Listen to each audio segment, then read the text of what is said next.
to Live and Learn, the podcast where Pisco always has tech issues. Poor guy. Wait, are we live right now? We're live. We're so live right now. So you have to stop saying all that secret information you were saying on stream earlier, Hutch. True. How are you boys doing? How was your weekend?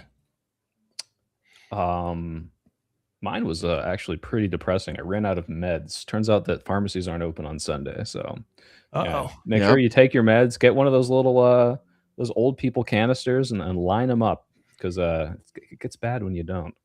Oh no! Damn, bro. That does suck. I'd take some meds, and there's a couple that would be not great if I didn't have them. Anyways, Pisco. Well, I thought everyone else. Wait, are we live? We're live. Yeah. Oh shit! Still bad, huh? Well, no, you're no longer stuttery, but you're in sync now. Yeah, you're no longer delayed on your audio, but you're just. It's fine. Honestly, it's fine.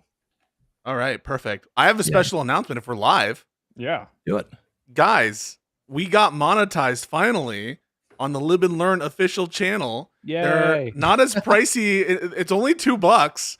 Now, we can't promise any special features right now, but look at the cute emotes. Hang on, I'm about to post it. There's one of each of our faces. Who did these emotes?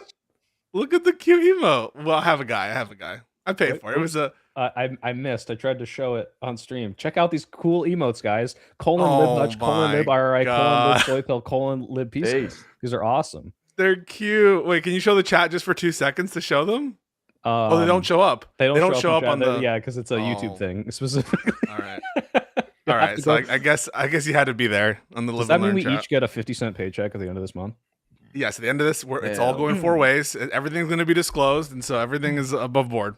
Yes, and Josiah was like, guys, like it's not making me any money. Like I have to dedicate my time to the my main job.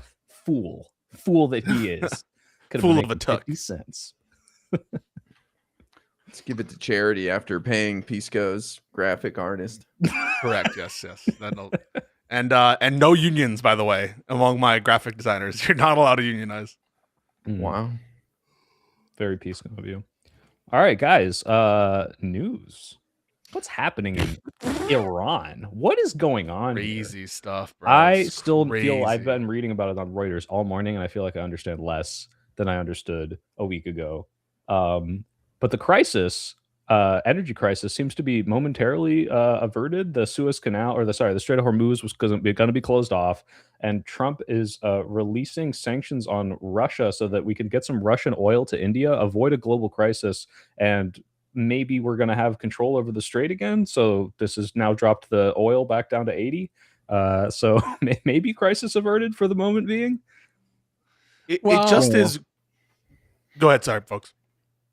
Well, I was going to say, I mean, isn't it? So I don't know how much this matters, but the poly market odds for a recession this year went up to like above 50% or something like that. There were some really bad jobs numbers that came in.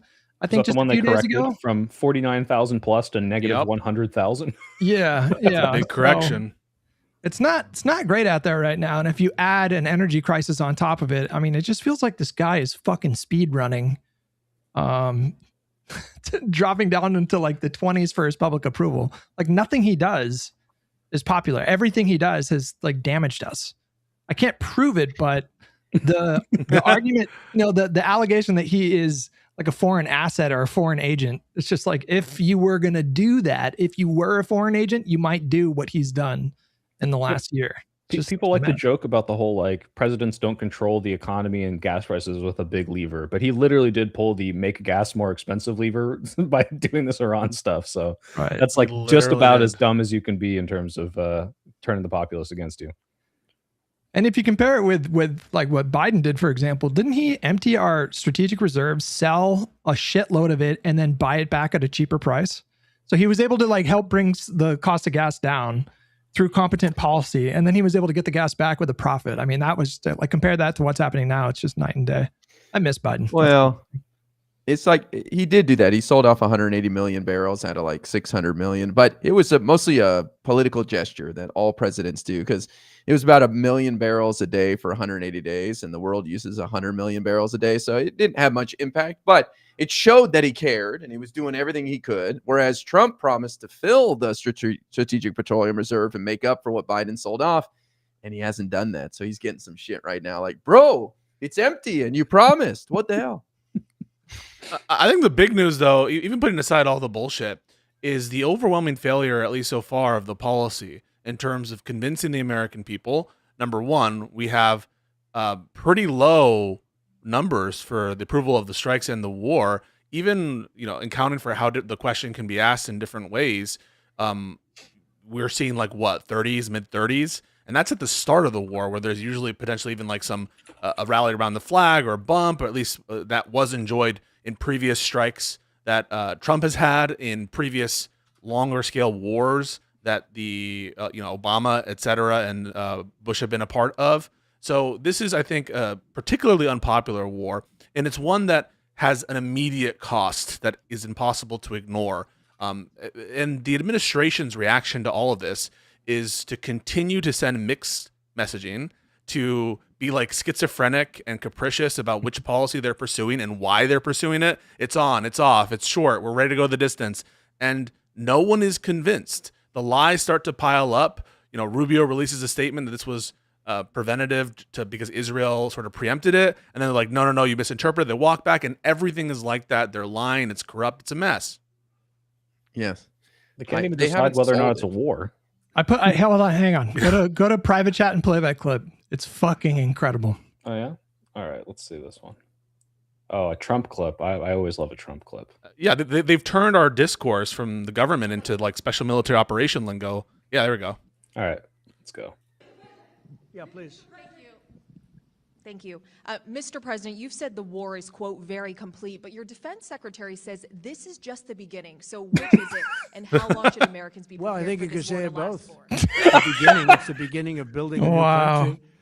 But they have no Navy, they have no Air Force. Wow. They have no anti-aircraft equipment. It's all been blown up. They have no radar.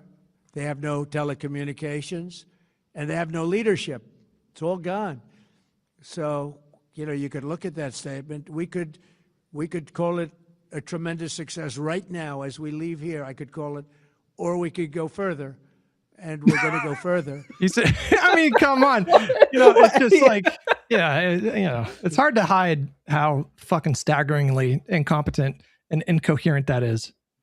I gotta say though, props to him for like pivoting and spinning that in like real time. You could see the gears turning. He's like, well, it's both. It's actually both things. It's a war. It's not a war. It's for the long haul. It's for the short term. It's the end. It's the beginning. I mean, this is fascism. It's Orwellian. I mean, it refutes itself. Sorry, Guy, go ahead. Well, I don't know. Sorry, go ahead. Just to build on what you were saying, Pisco, it's like he spent no time selling this war to the American people. He could have done that during the State of the Union, and then all of a sudden he gives MAGA a firmware update that says this has been going on for 47 years. They killed 250 Americans. You should give a shit about this. And it's like, dude, I don't even know what we're doing or where it is on the globe. Nobody cares. Wait, but I watched no that particular whole reason, press guys. Does this image evoke any memories? Yeah. Did we do it? it? A great one. Did we win? It's pretty amazing because his cabinet, there's like various members of his cabinet that you can tell are going out of their way to not call it a war. There was a clip of Vance kind of stammering a little bit and then calling it a conflict. And then he gets up there in front of a microphone. He's like, yeah, the war is almost, like, he just constantly keeps calling it a war. So like he's contradicting them, even though they're making this effort. And so, the emperor definitely doesn't have any clothes right now. He's fucking gone, you guys. And the different factions, can you hear me, by the way? Sorry, just making sure. Yeah. Okay. The different factions of the online political discourse are once again doing this kind of like interpretation of Rorschach messaging, which are outright contradictions to come to different conclusions. All the war hawks and neocons, they're all gun-ho. They're changing their rhetoric based on whatever the last thing Trump said is. And people like, click that fucking tweet, Soy Pill. Click it. Show it. Is this the Cenk Uygur one? People like Cenk Uygur. Look at this shit. Look at this fucking shit. No one has been more doing this. against this war than Cenk Uygur. So credit to him on that. I think that's good. Look at what he says. I'm going to quote it. Credit Trump, for that. He's been whitewashing MAGA for the last 9 months or like a year, Yeah. and now he's like, I'm finally, Cenk Uygur and Cenk Uygur. All right, no, well, this is what he no says. whitewashing Cenk Uygur. Quote, Trump is all over the place. He is now saying he's going to kill the new supreme leader, and Iran has to meet all his demands. They aren't budging on any of the demands. And now he says we might withdraw. If he does withdraw soon, I'll definitely give him credit for that. Bro, Credit for what? credit for like this is like the like every time Trump like undoes something stupid and they're like, well, he stopped the thing. It's like, yeah, who started the thing? It's like the argument where it's like, well, who stopped slavery? It was white people. And it's like, yeah, after they did it. Like, you can't like credit them after they started the fucking fire. This is so ridiculous. God, I hate So Cenk, I sent the tweet to Cenk, and I'm like, listen, imagine that there's like a guy who's coming over to your house and beating you over the head with a golf club, and all of a sudden he's like, oh shit, the cops are here. And like for his own benefit, let's say, or for money, he decides to start leaving you alone. Would you be like, thank you so much, Mr. Sir, for deciding to withdraw from beating you with the club? Like, this is the kind of logic where Joe Biden, for all of his faults, and he was not perfect, he was specifically trying to prevent this outcome. Among all the things that was going on in the Middle East, he was trying to prevent a broader escalation, a regional war that would affect our allies and that would affect, for example, the Gulf states, all this kind of stuff. He was trying to prevent that escalation. And he gets none of this fucking deference from people like Cenk Uygur. It's so gross. And the thing is, it's because Cenk needs to have this paragraph narrative. And the paragraph he wants to explain the world is, it's all the donor class and it's Israel. But the problem is, that's oversimplification. And you're removing the agency from the MAGA administration, from the fascist administration, where and it's also, by the way, I'm sorry, I know this will be controversial. The Epstein files cope is another way of removing agency from Trump, because this is a policy that's been pushed by many different actors with different agendas for many years, and just trying to simplify it and say, oh, it's just because of Epstein, or it's because of Israel, as opposed to giving agency to where it belongs. Trump, the alleged president, I think is just a way of removing his culpability. Yeah, I think we've said this multiple times on the podcast, but I fucking hate when people say it's a distraction. It's like, guys, presidents do more than one policy, a lot. And this is like one that's been telegraphed for the past like 40 years. Like, this is not like, Trump to be fair, Trump did say Obama's going to start a war with Iran to distract from his poor, performance. So there's a little projection there, but that's not the reason it happened. It's a positive side effect that people are talking about the Epstein files less. By the way, I made a new video on that. Everyone should go watch it. But yeah, it's ridiculous that they just started a geopolitical conflict that could potentially lead to World War III to distract from the Epstein files. Like, no, it's because of a lot of other things that have been happening for many, many decades before Trump was even in office. And also, by the way, Cenk, who previously had said, if Trump starts this war, I don't know if it was with respect to the ground war, don't quote me on this, or with respect to the war in general, he's like, if Trump does this, he will have crossed the line for me. I'm like, it's 2026, and the guy is still, to quote our favorite friend, Josiah, grading Trump on a curve. And it's an insane curve that is contrary, supposedly, to everything he stands for: anti-imperialism, anti-intervention, and all that stuff. It was all bullshit. It was bullshit when Dave Smith said it. It was bullshit when Glenn Greenwald said it. It was bullshit when J.D. Vance and Tulsi Gabbard said it. And it's bullshit now. And people are still coping about it. It drives me insane. I do wonder what's going to happen to these poll numbers in the next week, because I don't know if we've had any like recent like high quality polls come out since the Iran stuff really popped off. But wait, Hutch, tell them about the Texas polls, bro. Tell them about the Texas polls. Which ones? I mean, there was a poll that came out today with Tallarico beating both Cornyn and Paxson. I don't know if you guys saw that one. Negative favorables for Paxson and Cornyn minus 20 plus. Right, minus 20 plus. Yeah, it's like 26 or something for That's now. insane. Again, it's one poll or whatever, but Tallarico ahead of both of them. And I think the determination from this is the policy is underwater, so it's not going to like help him. I don't know what world it helps him. And it's only going to the extent that the war continues, it's only going to be more costly. And now it's the story of this second year, and really the story of his administration, that, he told you he was going to do no new wars, that he was going to do lower prices. And there's a direct causal effect of a policy he implemented without any input from the American people, which he said he wasn't going to do, that instantly rose prices on all Americans in one of the most vital inputs to all of our goods. And so, yeah, Well, I have an that's inkling this will be basically- bad for him. They're afraid of that little. Oh, go ahead, Guy. Well, I was just say that I don't think the point about no new wars is going to have a big impact. I agree with you, Pisco. It's infuriating and it goes against everything. But the truth is, MAGA got that firmware update and they're chill, blah, blah, blah. But yeah, those gas prices, that's unavoidable. And that's going to hurt. Well, on the Tallarico front, they're afraid of that adorable little twink because you see how they came out the day after he won. It was like Ted Cruz is coming after him, like the MAGA pundits are coming after because they know, oh shit, this guy has a good chance. They're starting to dump a bunch of old tweets from him and old interviews. There was a interview. There was a quote from him semi recently, I think, where he's quoted as saying that like non-Christians, a lot of non-Christians are more Christ-like than a lot of the Christians in America, which is just objectively true, by the way, like just objectively true. But he said, like, I've met a lot of Hindus and Muslims and, these kinds of things who were, more Christ-like.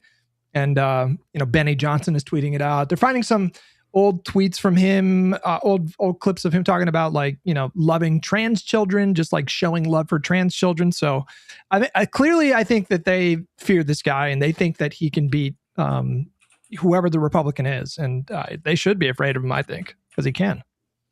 Hutch, I know you're a big fan of Tallarico. What did you think of that 2020 tweet about being white? And that was really cringe. That was hard to stomach, bro. Listen, we all probably all of us. It was something like cringe tweets. He was treating like systemic racism like the virus, like virus of being white or something. Yeah. Well, no, he didn't say. Oh, I got it. I found it. He said as white people were immune Republicans to the virus. said Muslims don't belong in this country. They're like I know. This motherfucker who's the guy who's like Blast Gaza. I understand. I agree. Randy It's Fine? cringe. All right. Wait, hold on. Yeah, I'm preparing myself for Randy peak Fine, work. that's Let's right, put it yeah. on screen. Listen, All we white skin gives me and every white American immunity from the virus, but we spread it wherever we go through our words, our actions, and our system. Oh no! We don't have to be showing symptoms like a white hood or Confederate flag to be contagious. So structural racism. Super charitable. He's talking about structural racism, but yeah, he obviously is. He obviously is. But this is cringe peak woke. This is like when look, man, we all four of us probably posted some cringe peak woke stuff. Nah, you can't get me on that. Me, I never. I don't know about that. I've got a track record of always. I know I did. I know I was like, I was pretty against it in college, like really against it, and I like lost some friends because I was like, this is stupid. Let white people wear sombreros. So I. People didn't like my takes on that. Yeah. Well, now you're going through your cringe woke phase. Now you're just So then I joined like an affinity group in law school, and I bent the knee, but. Obviously I don't think that I have the same like white. I think it's cringe to call people like bad because they're white.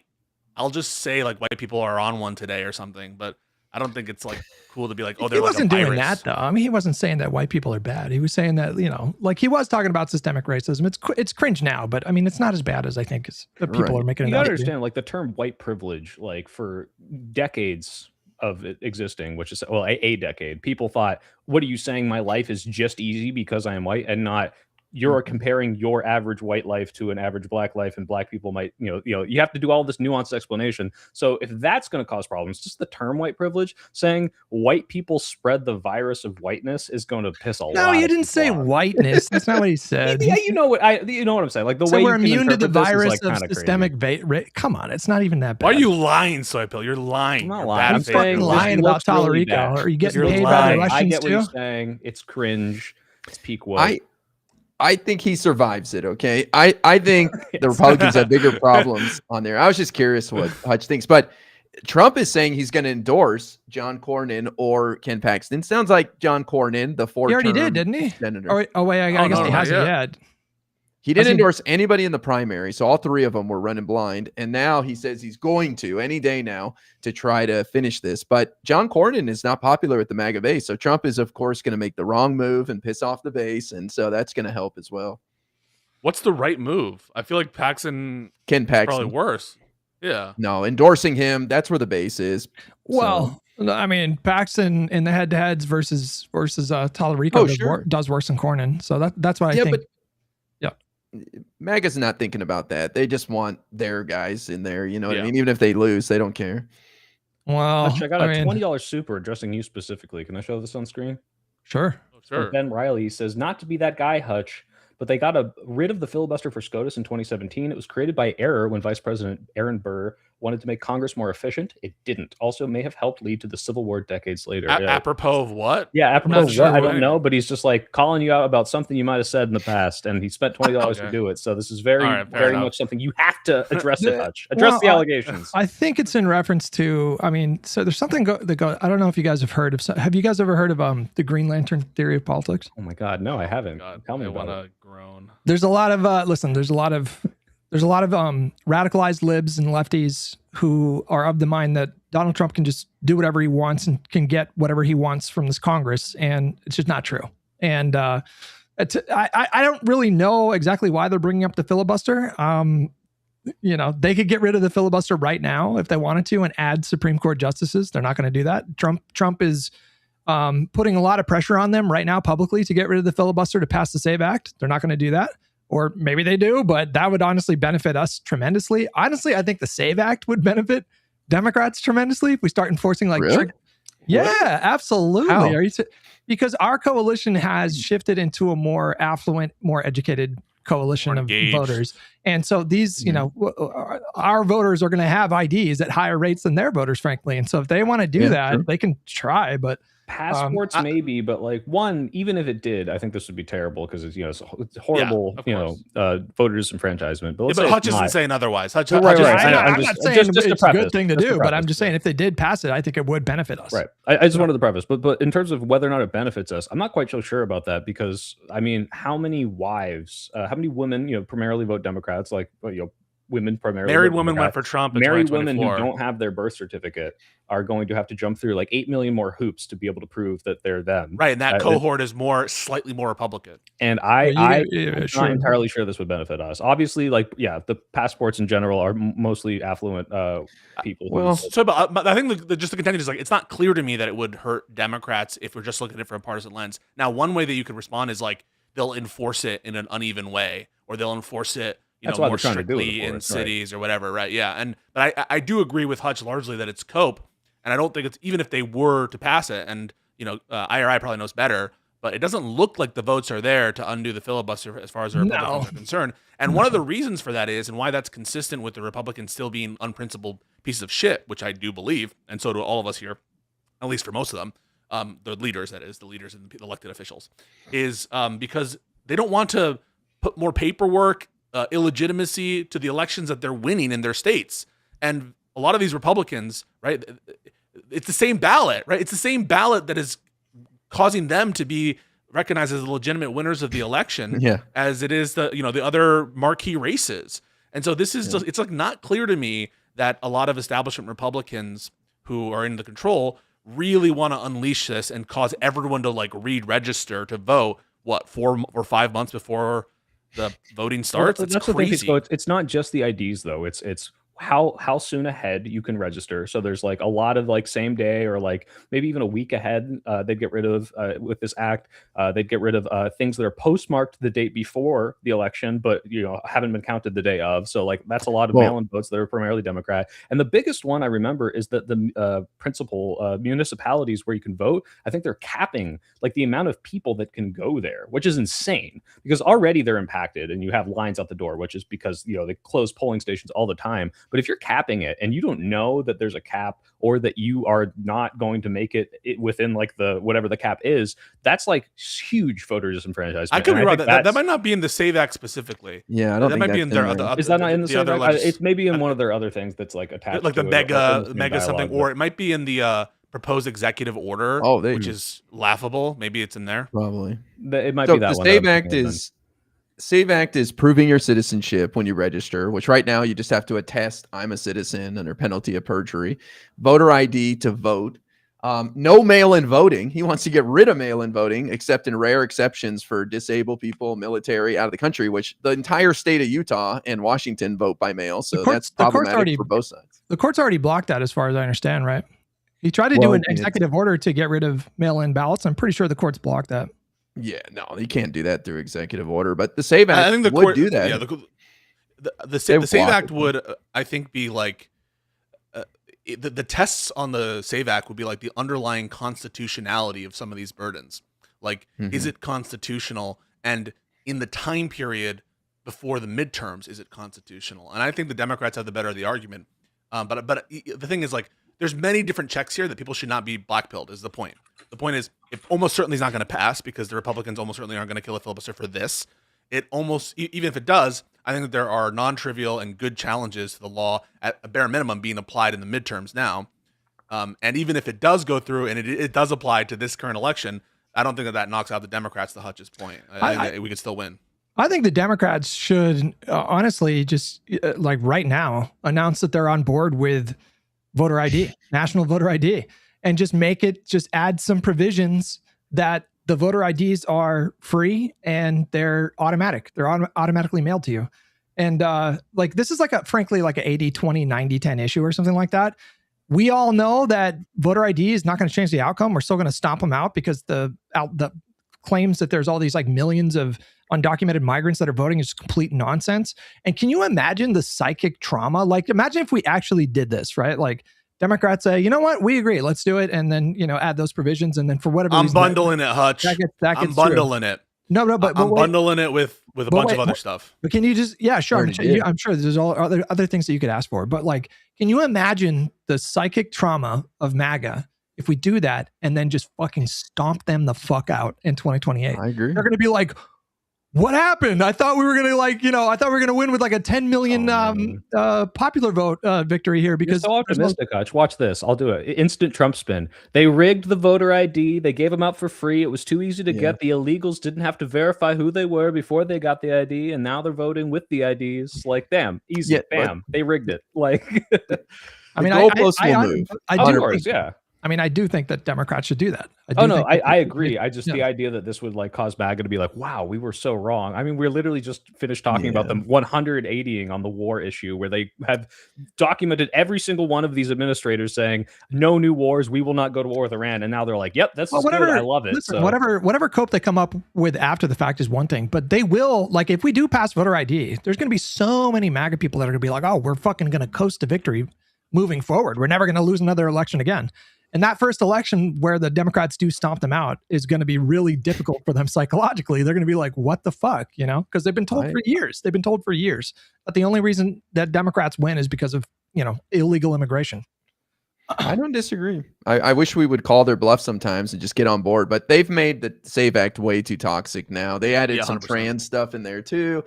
And it's just ridiculous. But I agree. There's like a Pew Research poll that shows 80% of Democrats support voter ID. But the thing is, voter ID is like your signature on mail-in ballots right now. So we don't really have a problem with voter ID in general, as long as it's accessible, easy to get. So I'm with you, Hutch. I kind of think Democrats shouldn't let that narrative slip away from us just because we're against the SAVE Act. Like, let's let people know. I think this is a bigger problem for the Democrats, that we don't like announce our positions or our red lines on issues, and we let the Republicans fill in the gap for us, and then the American people's creativity goes in the wrong direction. So when they hear we're against the SAVE Act, they don't hear that, well, actually we're fine with voter ID. It's not the end of the world. They don't know that. Yeah, it's so easy to say, oh, you're against secure elections because you don't have the articulation to say, I want voter ID to be accessible. Right. This was the first video I ever made, because this is like what inspired me, is I saw some dumbass fucking Republican going around UC Berkeley and like asking people like, oh, you think black people can't get IDs? You're racist. And like the whole point is that they keep using this veil of voter ID to disenfranchise people. They did this in South Carolina where they like, was it North Carolina or South Carolina? They literally North Carolina looked at like the IDs black people use and be like, okay, but these ones don't count. And it's like you go to Germany, you go to any EU country, and it's like, all right, everyone gets one where they're 18. Polling stations need to be like within this, like close to any population center. Like, if you make it ubiquitous, we should make Election Day a federal fucking holiday. Like, I think Democrats they actually have a national ID. A lot of countries have national IDs where we have woefully bad national identification. Like, all these institutions just use your social security number, which is not a secure thing. It doesn't have a photo of you. It doesn't. So I think that there's plenty of room to move here. But the devil's always in the details. Saying that you support voter ID is like saying I support universal health care. Like, what does that mean? Like, okay, do I support affordable crack, public option. What do I support? It matters what is in it, and the SAVE Act is garbage and dog shit for a reason we can get into. And I would want to make sure that any ID system that we impose from a federal perspective is coupled with enough flexibility that normal Americans aren't burdened in their right to vote and are able to do it very cheaply, and maybe even have a national ID system for once. But because otherwise it's a poll tax. Do you agree that we should take up this issue if we take over the House, the Senate, and the White House? Because 100%. Yeah, this is what I would do. Okay. Yeah. So a new Voting Rights Act, the Voting Rights Act of 2029. We enfranchise Puerto Rico. We enfranchise Washington, D.C. We ban partisan gerrymandering. We institute a national ID system that you can use for and make it free and easy, and put all these centers in place. We do some fucking wide sweeping structural changes, and we bundle it. The thing is, I'm bundling it. All right, I'm going to bundle it, and okay, minus the bundle. Do you think we should still go there, because it is popular with the people right now because of the bullshit Trump and Republicans have sown for the last 2 years? In terms of running on it, sure, yeah, I'm in favor. This is what I would say. Well, I'm in favor of implementing some version of voter ID from our way, making it easy, making alternatives available. 100%. Like, do you think we should get ahead of it?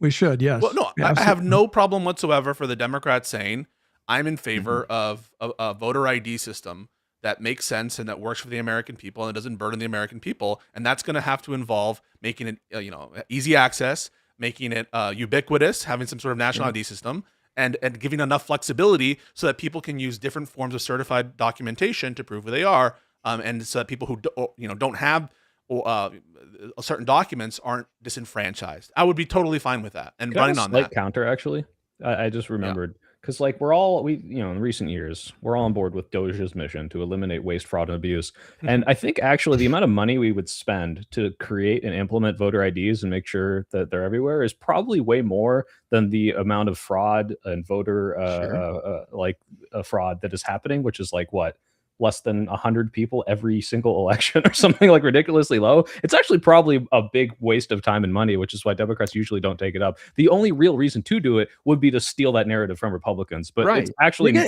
practical. Democrats get hammered on this. I think that it's for purely political, what Hutch and I are saying, I think it can make sense on that. But I actually do think that there are good reasons to overhaul and have a national ID system. I don't know why Americans have for so long been opposed to having national IDs. The don't tread on me guy. The don't tread on me folks. I know. Yes, they're gonna They're gonna be like, what is it? The registry? I know, but license right now we're using my toaster. Right now we're using a very unsecure system of social security numbers, which was never designed to be an ID system. It was designed to to be a number that associates you for purposes of getting your Social Security benefits. And so we have a de facto ID system, and it sucks. And so I would support, for policy reasons, having a national ID system of some kind. But you're right, Soy Pill.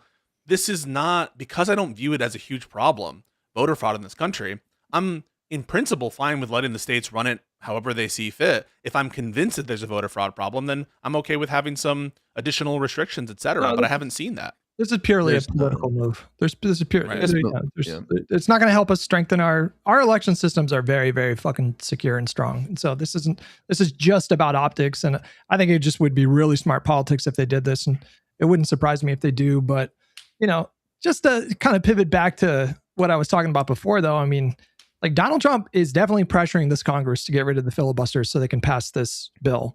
I don't know if he's delusional enough to think that it would actually help Republicans win elections, or if it's just some optic thing for him. But there are limitations to this presidency, and I don't think that we should make the mistake of hyping Trump up to be this person that is way more powerful and strong than he actually is.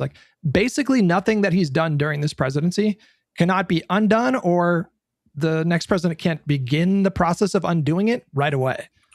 He has not codified anything in a lasting way like the ACA, the Department of Education, and USAID. He didn't end those programs. He just defunded those programs through various budget tricks that he can do as president. The next Dem president can literally write a memorandum day one and start those programs back up again. Nothing, the one big beautiful bill, these things have expiration dates. The tax cuts, he can get rid of those with a simple majority. He doesn't need to do like a veto-proof majority. Like, he is not delivering anything in this term in a lasting kind of way. That doesn't mean he's not doing a lot of damage. That doesn't mean he's not damaging our reputations. That doesn't mean he's not hurting a lot of people right now. But the next Dem president can get in there and undo like most of what he's already done day one if they want to. Wait, I need to. I don't agree. I want to argue with this, but real quick, I did get a clarification on that super. They said that you were talking to Destiny, and that when talking about adding SCOTUS judges, you said that Trump needed 60 votes. This isn't true. You just need a simple majority because no, they he's wrong. He's wrong. No, he's wrong. That's not true. No. You only need a simple majority. He's right. No, for Supreme Court justice. Yeah, you need a you talked about increasing the number. No, not confirming. Not confirming. If you want to add seats to the Supreme Court, yes. You need a bill that has either 60 votes or you get rid of the filibuster. To do judicial confirmations, that's what. That's a simple majority. Yeah. Yeah. So those okay. I don't know. There's confusion. But we were going to talk about this on stream at some point, but I guess we'll talk about it now. And that's the idea that like, we can undo a lot of the damage that Trump has done. Yeah, sure. And the checks and balances are holding back a lot of his shit. But this feels like almost like the grading Trump on a curve stuff, where it's like, hey, we can't undo the millions of people that are going to die from U.S. aid cuts. Like, we can't undo the like erosion of our institutions and the distrust in our institutions. We can't undo like some of these fascist things that are going to take. I mean, like the Supreme Court justice like stealing, that's going to take decades to overcome. And the idea that it's like, we'll just like win the election and we'll be fine is like, no, we're fucked for like 40 years. We're going to be cleaning up this mess for the rest of our lives. But I'm saying like things are not just going to be, we'll just undo it. I don't understand the pessimism, because if you put your mind in the mindset of like a Democrat in 2004 after that election, that was catastrophic. I mean, there was so much commentary at the time. It was like, is the Democratic Party just fucking dead? Like, are they never going to come back from this? And then 4 years later, Barack Obama gets in there with a 60 vote threshold. Yeah, we weren't dealing. Well, I don't understand what the claim is, right? Like, is the claim that Democrats will never win again, or is the claim that Trump has caused no significant lasting damage? I'm saying what are we trying to evaluate? No, I didn't say that he hasn't caused lasting damage. I'm just asking what. I'm saying his policies are very fragile. Like you don't even need Congress to end a lot of the policies that he's enacted so far. And when you compare that with like Democratic presidents, when they've had trifectas, the last time the Republicans codified something in a lasting way was like the Patriot Act. That was like but let me propose something to you. It's because what we're looking at here is like, okay, the SAVE Act's not going to pass, right? Good. We're all happy that's not going to pass because it doesn't have the votes.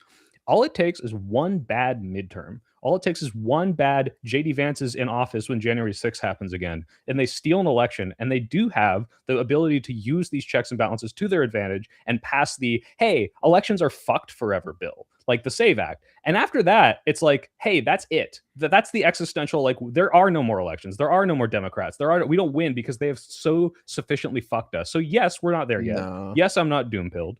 But you sound like it. But listen to me, because it's like they keep bumping against the glass of like, once this shatters, we can't put that back glass, and it just takes one fuck up. Yeah, it's cool that we can reverse a lot of this, but it's like, hey, well, we win the midterms and we're good. It's like, okay, but what happens if next election there's just that slight pendulum swing? They get just the amount of majority that they need, and then they do pass these, hey, we've removed the future ability of elections thing. Like, I think you're being way too optimistic about like how fucking close these people are to like trying to subvert democracy forever. Well, what are you proposing to stop that from happening? I think he's just addressing the descriptive claim. I don't think he's proposing. Yeah, we can get into that after. I've never said that the Republican Party are not dangerous or they don't pose a threat. All I'm saying is that are we just assessing the claim? Your claim, right? The claim is something like a lot of the policies can be reversed on day one, if not all, and stopped. And I actually probably agree with Hutch as such that you just stop doing all the fucked up shit, right? And you can do that because a lot of it hasn't been done by statute. But what I think about is like separating the notion of the harm done by the policies having been enacted for 4 years. Well, first of all, there's a set of things that will stay, and those are his judiciary picks. All the things related to the judiciary picks are here to stay. But the harm caused by the Trump presidency will linger and will be cleaned up for the rest of our lives, including all the fucked up shit he's doing with the bureaucracies. That's structural, not even looking at the downstream harmful effects of USID or any of the policies had on real people's lives. Just cleaning up the mess that they've made of the federal bureaucracy will be decades-long projects to do. And I understand that we're stopping. What do you mean? What do you think to relearn all the institutional knowledge that has been lost with certain gutting of certain institutions, for example. What does that mean? So, for example, when we get rid of members of the Department of Education, when we mass fire people from the CFPB or change its structure such that it's no longer operating, you're losing a lot of those. Yeah, but that's not going to take decades. Structural. That's not going to take decades. To rebuild the bureaucracy. I think some of these people might not come back to it, and you have to there's not like documents like, oh, we just read the book on what the procedure is. This is like, hey, we've lost like generations of intelligence in these places. I understand. I'm not saying that what he's done with the DOE hasn't had a really negative impact, and I've never denied that it would take some time to wind it up. It's not going to take fucking decades to wind up the Department of Education, though. This is a bit hyperbolic. A lot of good people in the federal bureaucracies have been totally excised from public life and from the in service. And this is America. Losing those people. This is America. There's a lot of talented people. Let me give you an example of something like I've directly dealt with. When they gut, I don't think that you're hearing me, Hutch. I'm making a specific claim. Sorry. Okay. So listen to what I'm saying. What I'm saying is it takes decades to build up a lot of these institutional knowledge, these kinds of like an agency expertise. It's developed this natural process of a set of people who advance together, a set of people who build up a culture within an organization. Think about the U.S. Attorney's Office in half of these places where they're just fucking cleaning house, getting rid of people who have this kind of like prior information. Like, think about any company or corporation or corporate culture that takes decades to build. And eviscerating the bureaucracy, it's going to take a significant amount of effort. I say decades. If you want to say, a decade or less than that, I don't know. I'm just saying it was a huge loss. And a lot of this knowledge and this base of public workers that we had, it took a while to bring them back. And it's not just as easy as getting a new president on day one to make sure these agencies are running the way we want them to. Well, listen, I'm certainly not saying it's going to be easy, but I think I'm just pushing back against the rhetoric that I hear a lot that, Donald Trump has done this like permanent damage with his powers, and it's just going to be, impossible. And a lot of that I think comes from a misunderstanding of like what he's done and through what authority he's done these things. Like, I don't know if a lot of people understand that the Department of Education is technically not dead. Like, you can't, I don't think you can do that without Congress. What he did was he effectively just ended the funding for it. And the same thing with USAID. It's not dead. Like, he didn't have the authority to just like kill that agency. And the next president can begin the process of winding those agencies back up, like day one, without Congress. Just you can wind them up, but the difference between I can dismantle this in like a few weeks, and I need to build up the connections, the generational knowledge, like the ability to be as effective as it was. That's not a 1 year thing. That's not even like a 5 year thing. That could be a decade or more to reestablish those connections and that trust. And so I'm not saying it's permanent. I'm not saying like we can never undo this. We should never try. Like, it's fucking over. What I'm saying is, one, these things are way, way, way easier to fuck with and dismantle than they are to build back up. And we have like probably decades of work to do, depending on which institution. Some of it's easy, some of it's not. And two, we keep getting one check away from never winning an election again, from never having a Democrat in power, right? Like, No. Listen, IRA. Stop saying that. On January 6th, if Mike Pence had sided with so Trump, ridiculous to even entertain that. If they had stole the election, do you not think that would have led to a world where Democrats wouldn't win again? No, they weren't going to, and they're not going to this time. There's people don't like to hear this, but like the idea that we're not going to have free and fair elections moving forward is just insane. Like, they've already failed with their attempts to steal the election. I'm aware of this. Mid-decade. I'm aware that they have failed and that we have the possibility. I'm saying we keep getting really fucking close to, hey, all it takes is like, oh, what if they got the simple majority in the House and the Senate, and now all of a sudden they are able to pass a SAVE Act? What if the filibuster gets nuked at some point and they are none of that take it away? Like, no, but the SAVE Act would not stop us from ever getting into power. It would disenfranchise some people, but as Pisco argued, probably even more MAGA. I mean, and it's not going to stop us from the giant wave that's coming. So You the say SAVE this- Act bullshit by Trump is just to set up his claims of election fraud in November when he loses. That's it. If that's what it's for. But if you look at some of the ways that states have been gerrymandered in this country to the point where Democrat vast majorities are losing and not even getting a seat, when in what, like I think this is in North Carolina specifically, where we were talking about, where it's like, hey, this has already gotten to the point where this is not democratic, and like Democrats do not have a say to the extent of which they should be represented. And if we keep getting one check away from this happening, like I'm not saying like, oh, it's doomed, oh, it's fucking over, but the idea that like, oh, we can just undo it, when hey, like this is like I don't know, like it seems like we'll all acknowledge Trump is a fascist. We're on the road to fascism. We're on the road to dictatorship.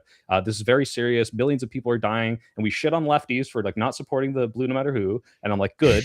But then we're like, oh, but it's not that bad. It's like, no, it is that bad. It is like this could I didn't say that it's not that bad. Potentially lead to the end of democracy. I think I'm leaning more positive than I am, but some of the optimism that I'm hearing is like, this is not like oh, silly little Trump is incompetent. This is like thank God they're fucking up, because this is like 1 or 2 steps away from like, we don't get elections anymore. I really do think that like they would do this if they could, and they can't, thank God, but it's serious. They can't, and they never will. They're pathetic, and competent people could not get to the position where they could do this. But the point, I want to like back up Hutch a little bit here. I know it's going to piss off my DGG fans or whatever. I don't know what fight you've been having with Destiny and them, but I actually think there'll be momentum to rebuild these agencies in a new modern way that excites people, because right now they're dated. Like the Department of Education, people are disconnected from that. They don't understand the purpose of it, and they just think it's useless. Now it'll give us a chance to rebuild it in a modern light that I think will get people excited. And I understand the brain drain of people who've been there for 20, 30 years. That loss, that's gone. That's going to take time to rebuild. But I think we can build something even better on the other side. No, I'm hopeful about it, and I grant that it's a low likelihood thing. So Hutch and I are correct that the ending of American democracy is low likelihood. The thing is, it's an intolerable percentage. You know, something like a 2% or 3% chance that we don't have free and fair elections anymore is intolerable in the sense that it's too much, right? But I agree with you guys generally that I'm an optimist in the sense that I think that we're going to be able to move past it. But and I don't agree. I'm not like doom-pilled. We should be fascist or whatever the. I don't even know what the solutions are. They seem like totally fanciful, not concrete at all. I'm with Hutch on that. But the harm can't. We can't understate it. It's not just institutional knowledge with respect within actors and within agencies and stuff like that. That's just one example. Here's another example. America's credibility domestically and internationally. There is because of what Trump has done, no one trusts America's word when it comes. Forget about it. A treaty. Forget about it. Any long-term planning with the United States is always in question, because they don't trust that the next guy isn't going to follow the process. That was something that is hard to calculate, but it is permanent damage that's not going to be recoverable. The next Democratic president isn't going to be able to promise a foreign leader like Zelensky, hey, we got your back. And those kinds of promises can't be made. But even internally, right? Internally, think about domestic actors like corporations. They are going to not feel secure in some of their property rights, perhaps. They're going to be more willing to do pay-for-play things because they understand that in a given administration, you can grease the wheel. This is really bad for corruption in the future, given what has happened and what has been shown to be possible can be done with the presidency. That's permanent damage, for sure. That doesn't mean we can't overcome it, but it's permanent and it's going to take decades to undo, in my opinion. I don't think I have. I would quibble a little bit about like literally decades, but I wouldn't want to fight you too hard on that, because I agree with the spirit of everything that you're saying. I think that there is value and usefulness in being vigilant against the dangers of this moment. I think that's probably one thing that is, a point in our favor to not slide into fascism, is because we have just so many fucking tens of millions of Americans that are just super engaged and hyper vigilant about that kind of thing. That's a benefit that like Nazi Germany didn't have, and fascist Italy, the civilians at the time didn't have that kind of like engagement and that kind of level of information and these kinds of things. Like that's useful. I just want to, pause there and not slide into like a full on doomer pill. Because there's a lot of that going around. A doomer pill is like, for example, suggesting that Donald Trump right now can literally do whatever he wants to do, which is just but who says not that? true. I'm not going to name any names, but a lot of people believe that right now. Literally anything he wants to do. Yes. Okay. Yes. Well, yes. I mean, yeah, that's ridiculous. I think it's but unserious. the point is, like, he is absolutely going to be pushing the legal bounds constantly. I mean, we just I think the war is illegal. Sure. I think the tariff stuff was illegal. He got away with it for a year, and it's like, yeah, sure, he can't do literally anything. If he got everything he wanted, SAVE Act would already be passed. The filibuster would be nuked. He'd be doing dictatorship. But the point is, like, every single day he's trying and pushing against the glass, and it's like, this is not just like, like. Posit this: if Mike Pence had decided to let him steal the election in 2020, where do you think we would be right now? I don't think he would have had the support of the military. Quite frankly, I don't think it would have worked. But think about what you just said. He wouldn't have had the support of the military. So you're saying we would have had a military coup in this country? Like that? That's how much more it would have escalated to. Well, that's not how I would characterize it. That's not how I would characterize it as as a definitional matter.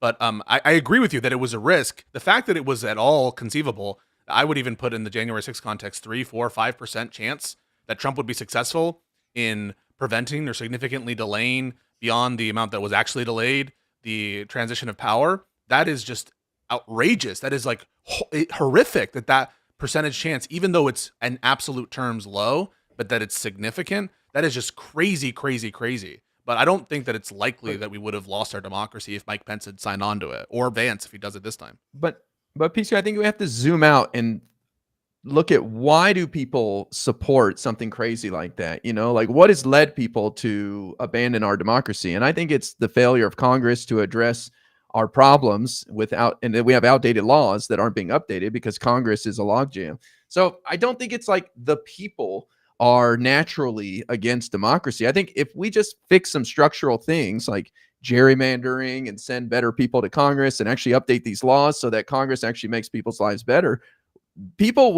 their faith in democracy will be restored.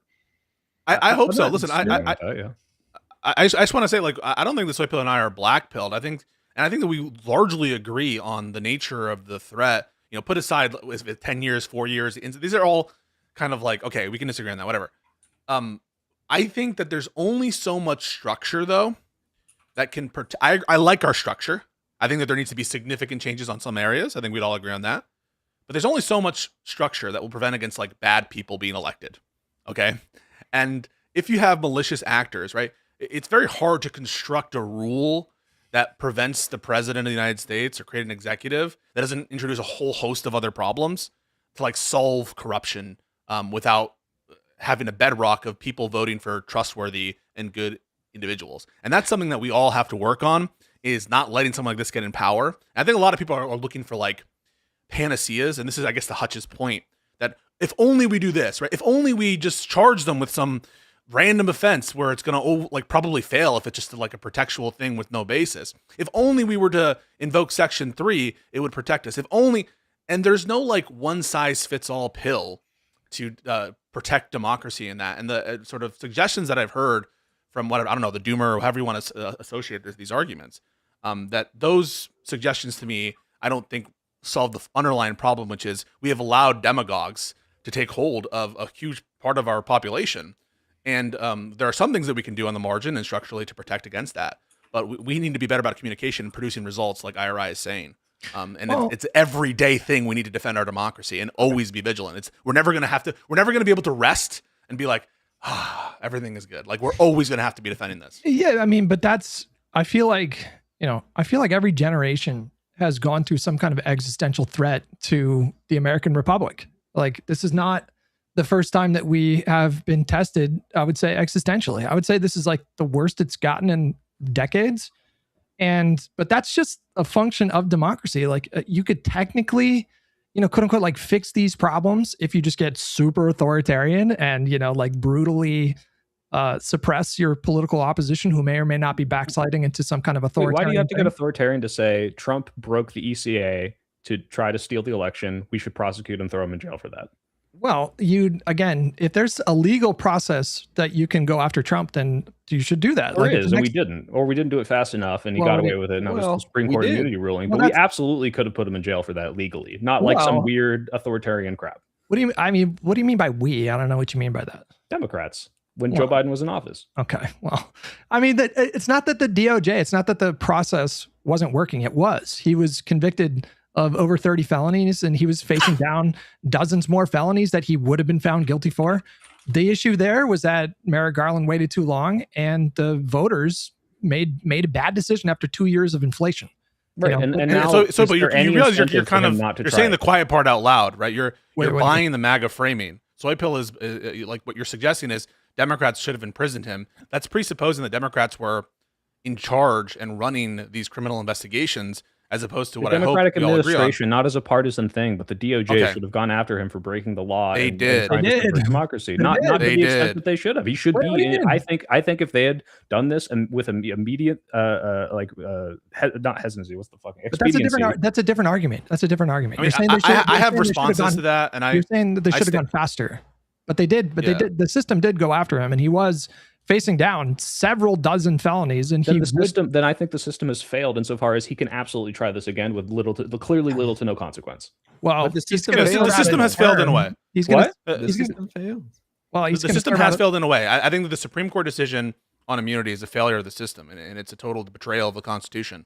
And there are aspects of that. The fact that we, and not just that decision, the Anderson decision, almost worse. The like basically editing out Section 3 of the 14th Amendment.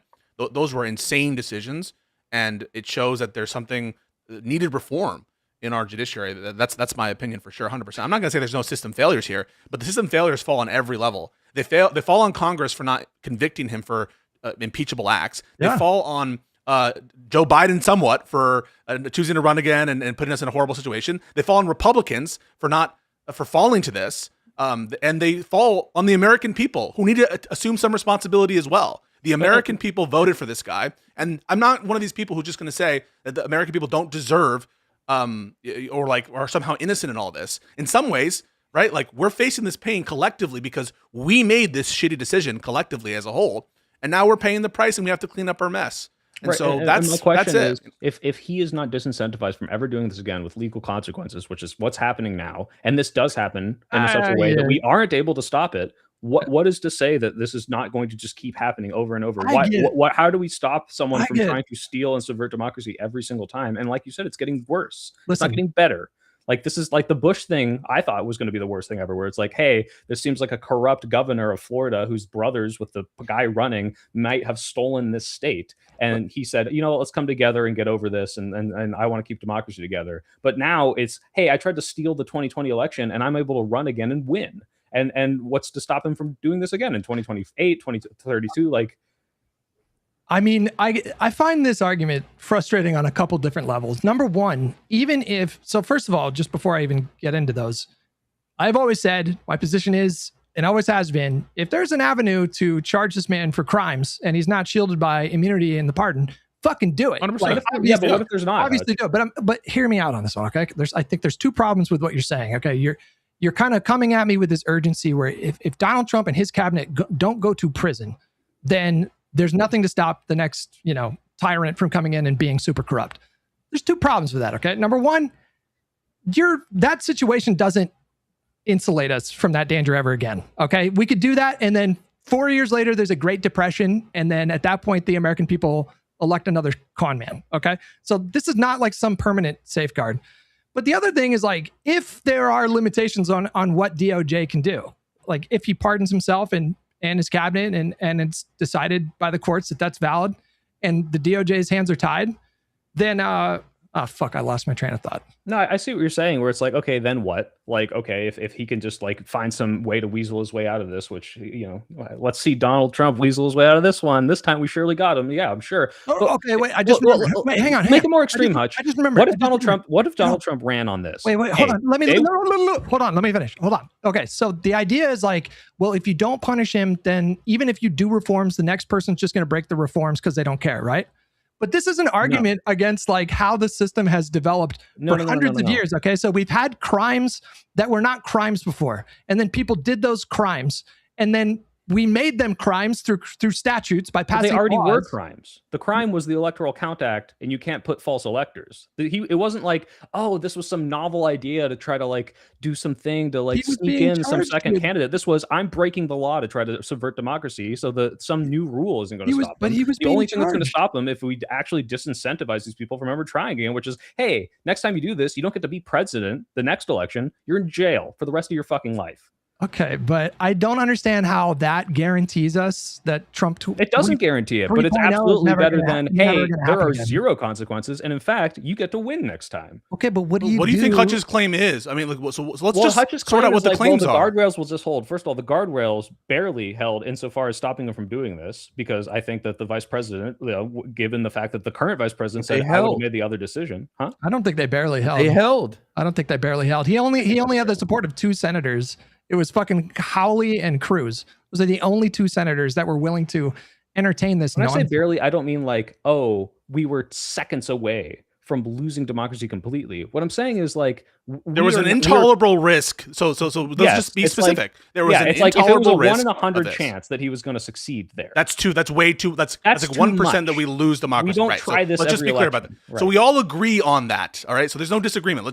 Let's get to the actual disagreement. So do you think that Hutch thinks that there was no risk whatsoever? Do you think that that's what Hutch is saying? Because I don't hear that this from him. Like, oh, it'll be fine next time because look how unpopular it is, and we're going to win the next election is kind of bearing the lead. Do you think that Hutch says it's fine? All right, so that's the question. Like, what do you think Hutch thinks it's fine, or is how he's saying it suggests he thinks it's no big deal? People need to be in jail, whether through the current system, which seems to be failing us, and what I would call a constitutional crisis, because the checks and balances that supposedly are supposed to make sure that no one does some weird dictatorial thing are allowing that to happen. Wait, Hutch wants them in jail. So let's just be clear. So he wants them in jail. So we're only dealing with the situation in which I think because Hutch has expressed distaste in the past for saying we need extrajudicial means, because obviously this is going to fuck our democracy. So like illegal stuff, right? Well, illegal stuff. I think if the system fails you insofar as this, I think that you should maybe pursue different means to put these people in jail. Illegal things. Yes. Well, here, let me. You're asking for things that go beyond what Trump I'm going to let me test this in the most absurd claim, Hutch. Okay. If Donald Trump said, and he could do this, there's no check and balance on this. If he really wanted to fucking do something crazy, like I'm going to nuke California day 1 when I get in, would you say that we should use a legal means to stop him? If I literally thought that he was going to nuke California, then we're off to the amount races. of harm.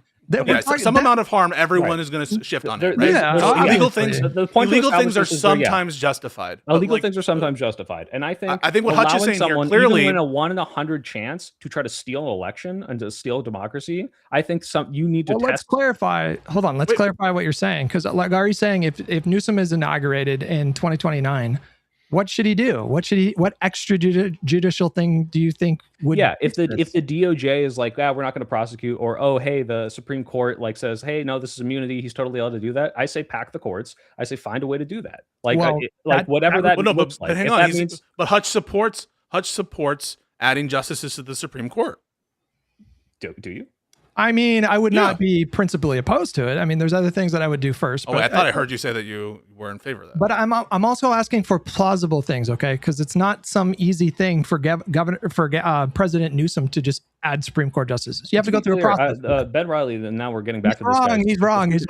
Well, no. So Article 3 says the judicial power of the United States shall be vested in one Supreme Court. No number is specified. Congress determines the size of the court by statute. The size of the court is set by the Judiciary Act of 1869. Yes. And so they could, with a simple majority, do another statute. No, there's the filibuster. Assuming they got rid of the filibuster. Why does the filibuster need to happen for a statute that is not a bill? Because it's a piece of legislation like reconciliation, the things that you can pass with a simple majority.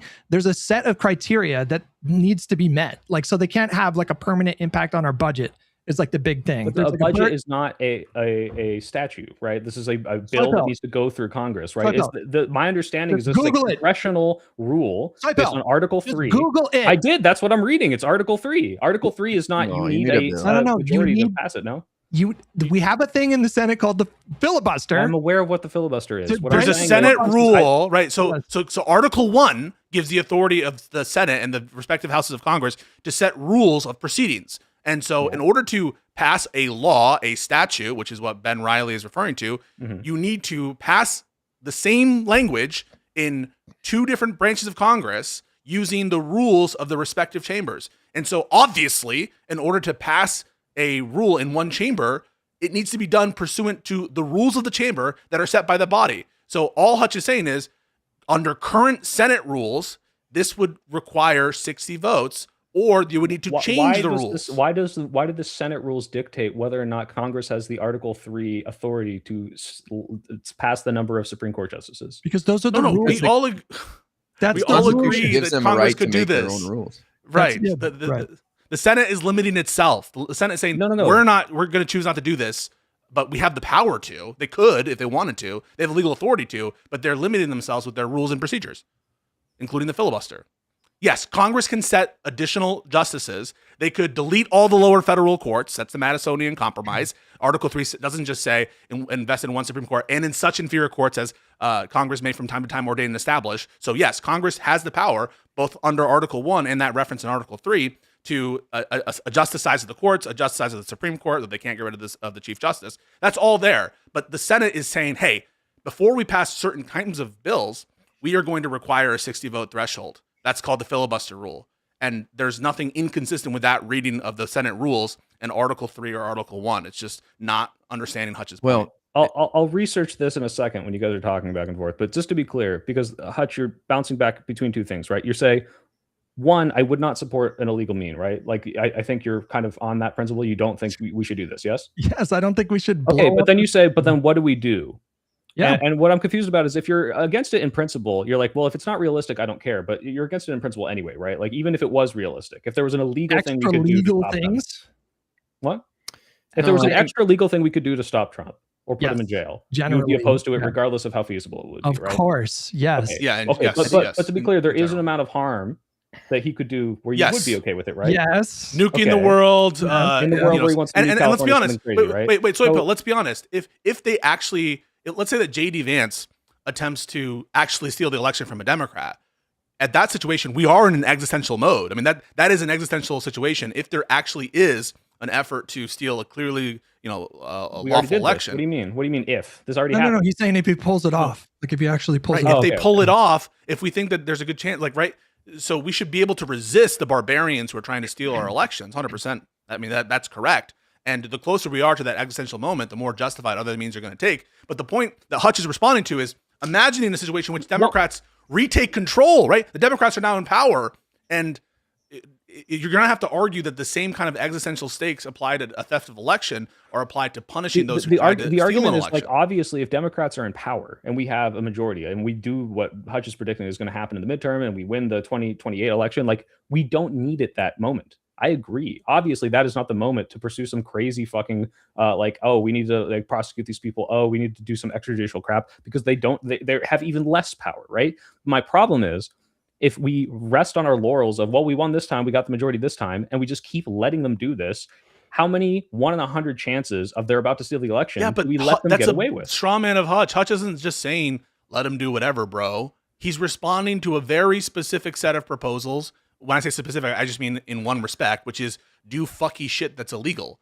And that, unfortunately, I think isn't going to reach his threshold of imminent harm to justify breaking our oath to the Constitution, right? Can I put a hypothetical that I think is very plausible, and tell me if you agree that this is plausible? Okay, so Newsom is inaugurated, and he does some extrajudicial fuckery. The courts tell him no. He says get fucked, and Donald Trump is in prison. Okay, at that point, if the public turns on the Democratic Party, which I think they would, because that's way further. That's way further than anything Trump has even done. Do you understand that? That's Trump way further than anything. Execution of sitting politicians. He has not, for example, he has sicked DOJ on Comey. He's trying to. He's just not getting away with it. Let me finish. He has sicked DOJ on Letitia James and Comey and a bunch of other people. He's getting laughed out of court. He's not telling federal law enforcement to just arrest him and throw him in prison anyways. Yeah, and I'm not suggesting just arrest him and throw him in prison. Okay, but just do it. Hold on, right? let me get through the hypothetical. Okay, so let's say the public turns on you. Okay, and we're looking at the polls, and it looks like we're going to get fucking absolutely decimated in the midterms. Well, at that point, you've already broken the law to spare the country from the danger of Donald Trump. Couldn't you then just justify just canceling the elections or trying to cancel the and elections. at that point, we're just at the Democrat dictator, which I don't agree with. But I don't agree with this hypothetical because I don't think that the public just massively turns on us because we go after someone that everyone knows is this corrupt person, and everyone's screaming, at least on our side, hey, why the fuck is this guy allowed to do this over and over and over again with zero repercussions? Here's the question that you're gonna. I think you're gonna get fucked on this, Soy Pill, and so I'm not gonna push. Actually, I will push the answer. Push me, fuck me. Knowing everything you know now, everything you know now. Would it be morally justified to do voter fraud in 2024 to prevent what happened? No, I don't think it's that severe. Okay, I mean, that's the response really to Hutch, what Hutch is saying is, if there really is... I think us stealing an election is as bad as them stealing an election, so it's not fire with fire sort of situation. If I knew for a fact they were guaranteed to succeed in stealing an election, I would say yes, it would be justified. Right, but in the same way that like maybe... doing a revolution might be justified if they steal an election in response to that specific thing. But the point is, there are some why lines. In response? Why is it that they can try everything up to the election to try to steal it? Try. When you say they can try, you mean I would think it's okay that they try? If they close down half of every polling station, would you say, hey, this is justification for us to do something that the system doesn't allow us to do to stop them from doing this? That would be time to like shut it all down. I think that there would be I think there would be an exhaustion principle that I would apply before, like. And I think Hutch and I agree with this, that you have to exhaust the peaceful legal remedies. I agree. Before we're going to, so there's a set of exhaustion criteria. No. What have we not exhausted before Trump got elected in 2024? In the situation in which we're under a Trump regime, or in the situation in which Democrats take power? The reality right now. What have we not exhausted? Yeah, so our protests have not reached the level of general strikes. Our protests have not been so wide, and there have been great examples of like targeted action. Minnesota, no kings, specific stands that Democrats are taking, whatever, right? Those are, but like we haven't even like the range of peaceful options available to people to resist like illegal shit. We haven't fully explored that. I mean, theoretically, you could always do more, but there have been more protests this term than the second term. I think it's like the vast majority of the top 10 biggest protests that have ever taken place in this country have happened during Trump's presidency. So like the people are engaged. The people are, taking action to demonstrate their disapproval of this administration. But Soy Pill, I mean, like if you say it's not Newsom, ignoring the courts and just keeping Trump in prison. So like, what are you talking about? What would I need to say that would satisfy you? No, I'm just asking you because I'm asking you what criteria could I explore where you wouldn't say that's not feasible? Because otherwise, there's no point in discussing it because you think there's no reality in which this is ever going to happen. So there's no point in me trying to present a hypothetical. But if that's the case, you're saying there's a hypothetical thing that Newsom could do extrajudicially or extra legally to address Trump, and I take address to mean like punish him, put him in jail, right? So what are we talking about here? Right. So when I say feasibility is a necessary condition here, like we're going to want to know that it'll work. I think it's possible for us to expand the Supreme Court, and you say that would be really hard, and I say sure. Expanding the Supreme Court is not extra legal, though. That's not. That's different. That's okay. That's different. But that's like sort of saying then that is a situation in which I'm saying, well, let's do that first. If that's a legal option for us to do, you can push for it. I mean, listen, you can push for that. That's going to be really difficult. I mean, FDR couldn't get it done when he had like 80% of the Congress. But I mean, okay, but this is where you have to give a little hush. We have to be more fucking ambitious. I mean, I understand that like we're aligned here, but like you're just. We need big ideas, and we do need to like be a little ambitious and just being like, okay, whatever, we're gonna win. Like, I understand that you're not saying everything that they're saying you're saying, but the kind of demeanor about it, it's like, oh, it's all chill, bro. Like that's the demeanor they're getting. So clearly, there's a failure of communication. You just said a moment ago that feasibility is a requisite to like, absolutely. Option, right? I don't think it's infeasible to get a bare majority in the Senate, a bare majority in the House of Representatives, kill the fucking filibuster, and expand the court. I don't think that's infeasible. I think that's feasible. I mean, I disagree, but I mean, I'm not saying don't try, or if there's an avenue to do that, go for it. We don't know. I mean, maybe honestly, yes. It's getting more and more possible by the day. I'll put it that way, because we are cruising towards a fucking bloodbath in November. And if this presidency continues as it has been for the last year, and I think it will, Donald Trump is incompetent. He's staffed his cabinet with incompetent people, with sycophants who don't give a shit about like competent governance. It's kind of a predictable path we're on. He's going to continue to be of it, and he's going to do irreparable damage. Well, what do you want me to do time. about that? What do you What want I'm me to we want do the about next. that? Wait. So because of the we lack agree, of right? Like, consequences of this, it's like, all right, cool. He's gonna lose. We're gonna fucking kill them in the midterms. We're gonna fucking kill them in 2032. Awesome, great. The damage is fucking done. What do you for want? decades? Well, Supreme Court that's justices that were stolen elections. for 30, 40 years, like the Elections have trust, like, consequences. intelligence sharing, just depleted completely. Trade agreements, fucking watch. I- Like, I get it. That's yeah, the but problem. Hutch agrees with all that. Elections I have know, and it's like the consequences. idea that like Here's it the sounds to first- me that it's like, well, it's okay because we'll be able to reverse so much of this. Like, no, it's not okay. No, This should never have been able to get. Hutch to the level isn't that it saying is. it's okay. Hold on. Let me what really frustrates me is because I tell you that number one, the idea might be incredibly stupid. Like acting outside of the Constitution is just a non-starter. I don't understand why anyone. Why? Got Trump elected. He did it like a billion times. Because this it's really ain't valuable. Democrat. Like, Because I don't think so. like what makes us different than fucking China or Trump at that point if we're just gonna like forsake our oaths of the Constitution when it's not strictly speaking necessary, and it's not strictly necessary right now. That's what Hutch is getting at. And now I think that Hutch would agree. Need to do this right this second. We're bouncing between a couple arguments that I'm making. Obviously, I think we should do every possible option before we get to this point. Obviously, because what the fuck would the point be? Why not just become a dictatorship if you're going to say it's this or nothing? If it was a trolley problem, I acknowledge that, but I'm also taking malice to the idea that we should never, ever, ever potentially pursue something extrajudicial. Hold on. Let me get in here for the love of God, please. So elections have consequences. Believe it or not, there's a lot of people in America who agree with Trump and the stupid bullshit he's doing. And they don't give a fuck about our alliances. They don't care about the Department of Education being permanently damaged. They don't care. And he won the election, so he gets to execute this. But the point, I think what Hutch is saying is we will have a chance to win and rebuild and reshape things the way we want. There's nothing we can do about what he's doing right now, man.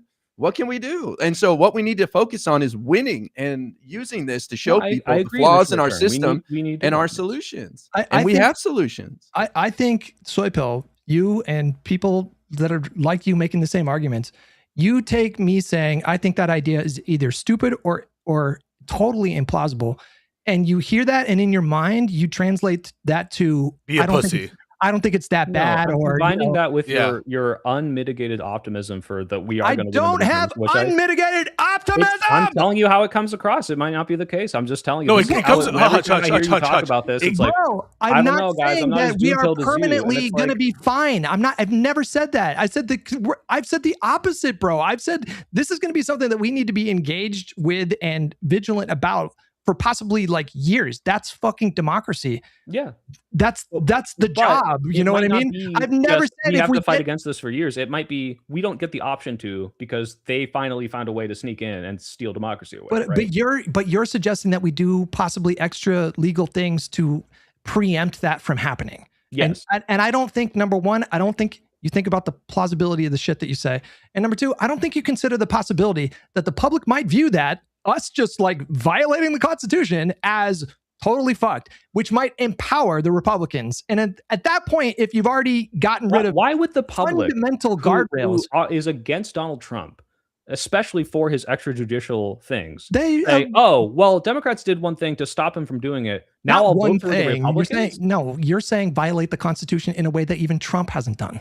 No, he's trying to. He hasn't succeeded in it. I think Trump did some things that are worse. I think that illegally rendering people to torture dungeons without any due process of law, like I might even prefer some political person to be arrested for a week no. And Hutch, what is your line? Because obviously the absurd, like, yeah, we need a revolution if he was going to do California. That is absurd. What's your line? Like, what would Trump need to do? What would he need to attempt for you to say, oh shit, this is the system's not working. We can't work within the he can attempt to do things, but if he's constrained by the system, that is a testament to our system. And we should preserve every single system. Midterm election, and there was a 50-50 shot he was going to get away with it and potentially ruin all future elections. You'd say, don't do anything extrajudicial until at that point. Well, we're out of power at this point. So at that point, it's up to the people to shut it all down. Like take to the streets, mass strike, mass disruption. Yeah, of course. But that would be a revolution, right? Not necessarily. That would be a revolt, right?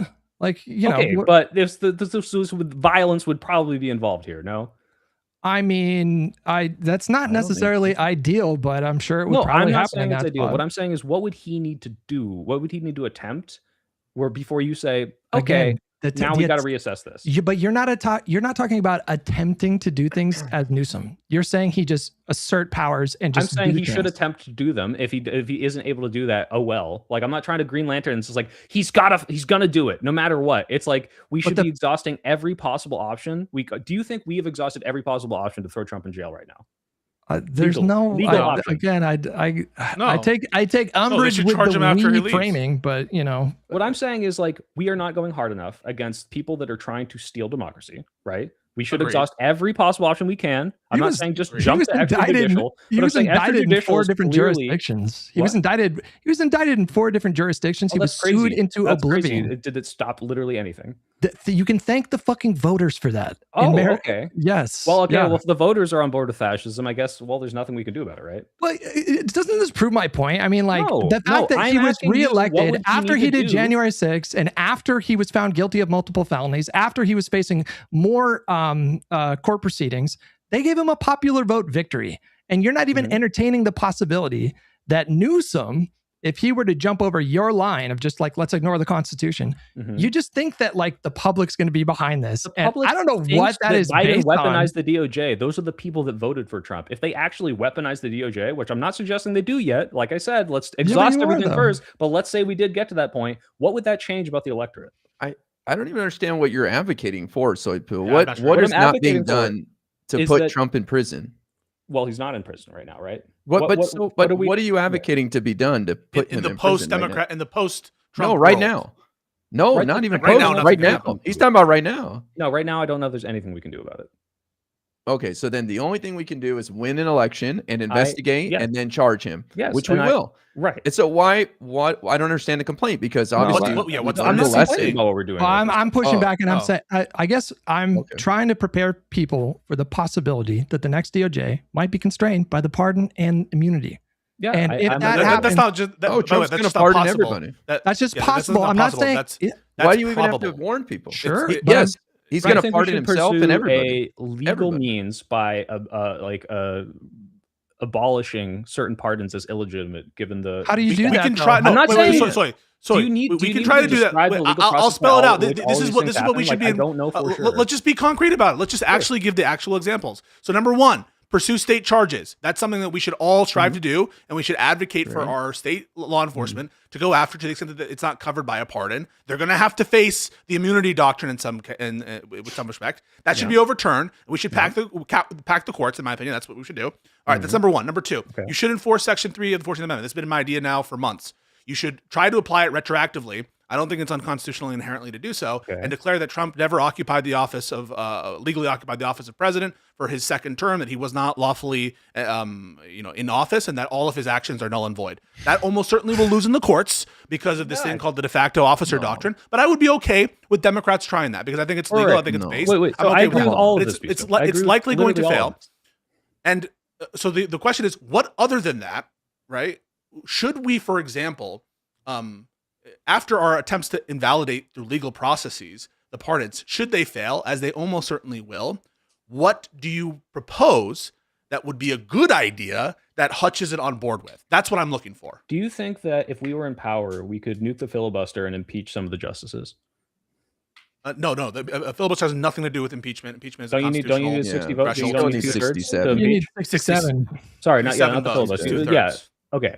Do you think maybe theoretically possible? But no, I wouldn't support impeaching the justices because I don't think that, for example, like Alito, for like having a wife that participated in like I don't think that's a high crime or misdemeanor. So I would be against an impeachment of Samuel Alito on that ground. I swore an oath to the Constitution. I didn't say a crime, but don't you think not removing yourself the standard from for impeachment, including the immunity thing?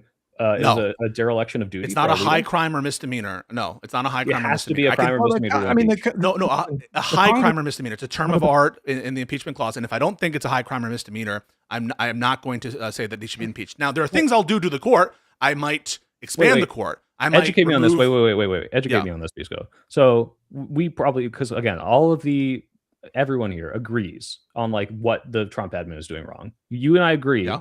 Alito did not recuse himself from certain cases that he should have, given his connections to his wife and her connections to January 6th, right? I don't think that the recusal was necessary under the ethics rules. Really? I agree with Alito's argument there.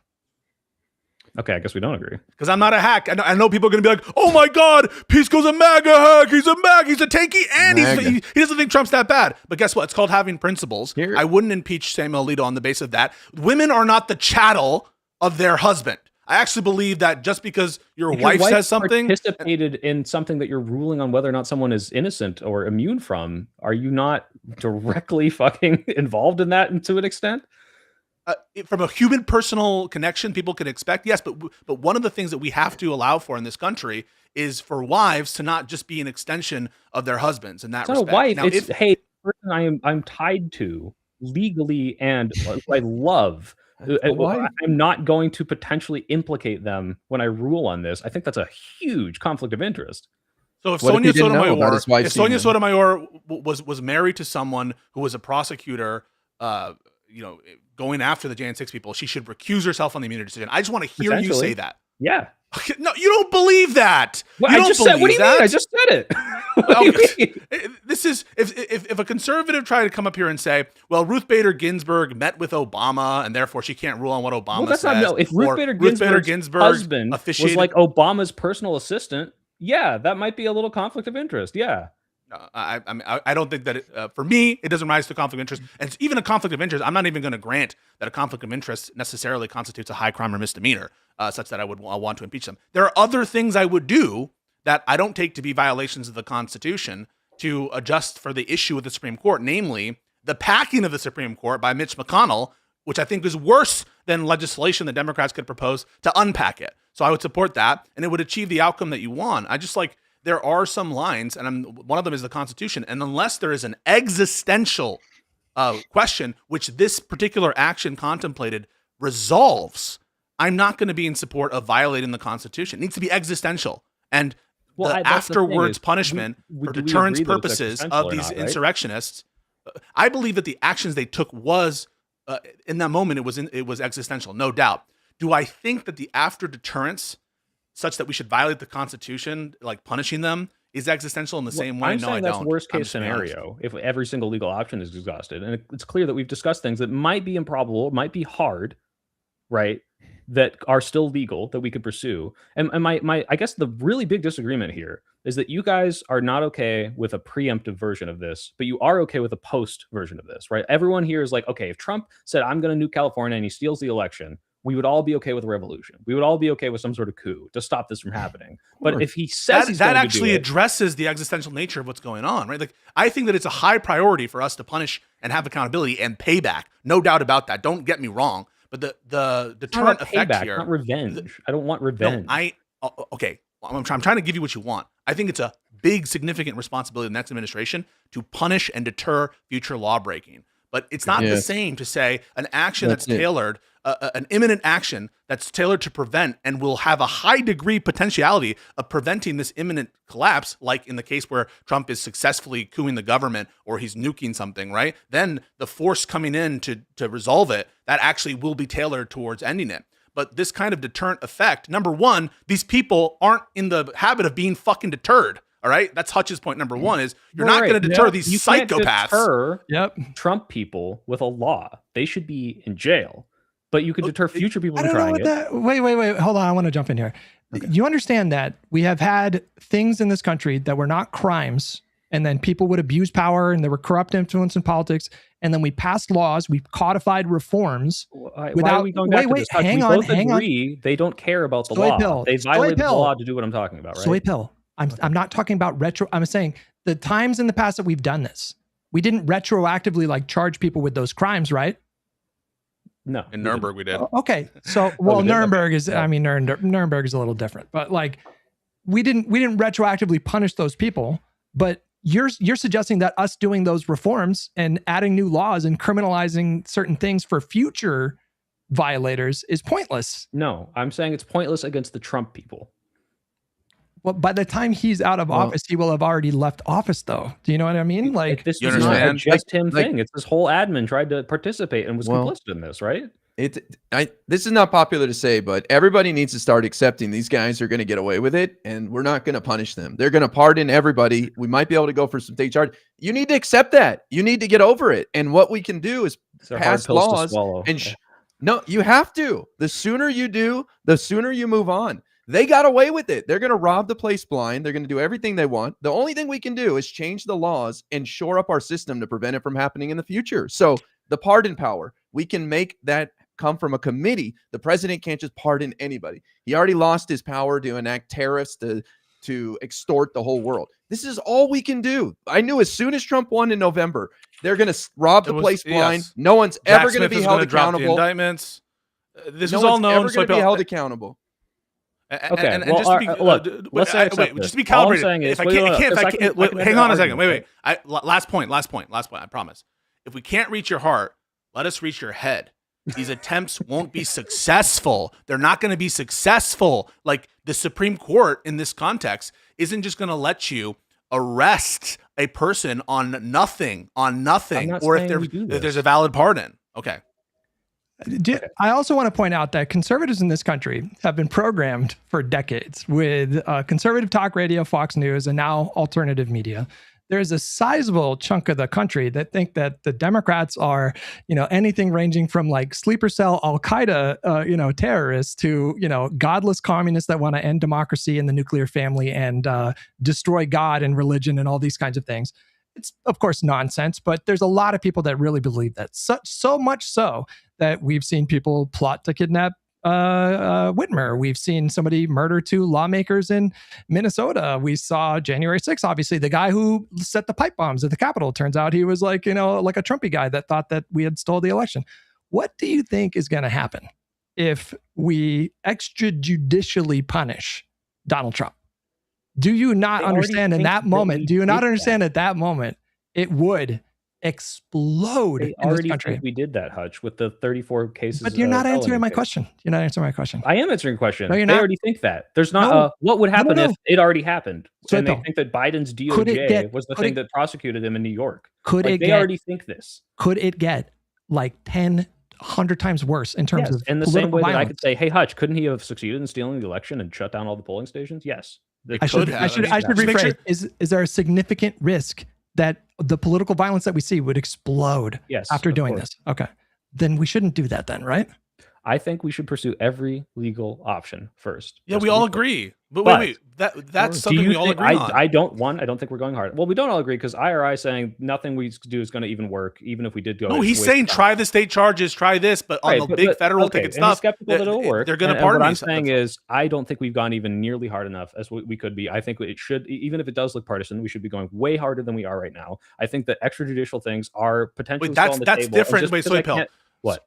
That's different. The fact that we're not going hard enough, I agree with that. I think that we should be talking about enforcing Section 3. I think we should have charged the murderers of Alex Preddy and Renee Good yesterday with the power that we currently do have. I want our legislators to be talking about hauling people in and murder charges. I think they haven't been strong on rhetoric enough, but that's all within the framework that Hutch, IRI, and I are willing to say, yeah, be harder, be better, be ruthless, but don't violate the Constitution unless there's a really, really, really, really insanely good reason, because the whole point of us doing this in the first place is to preserve the Constitution, right? That's the whole goal. And so unless that's why I asked, on what level are you willing to violate it to stop someone who's already shown that they don't care and will violate it and literally say, I want to suspend it on day one? And the answer is none, then I think you're crazy. I think you're delusional. No one's saying that. If I'm convinced that the action taken is A, has a decent chance of being successful, and B, relates to existential threat that is imminent, then then you're basically saying,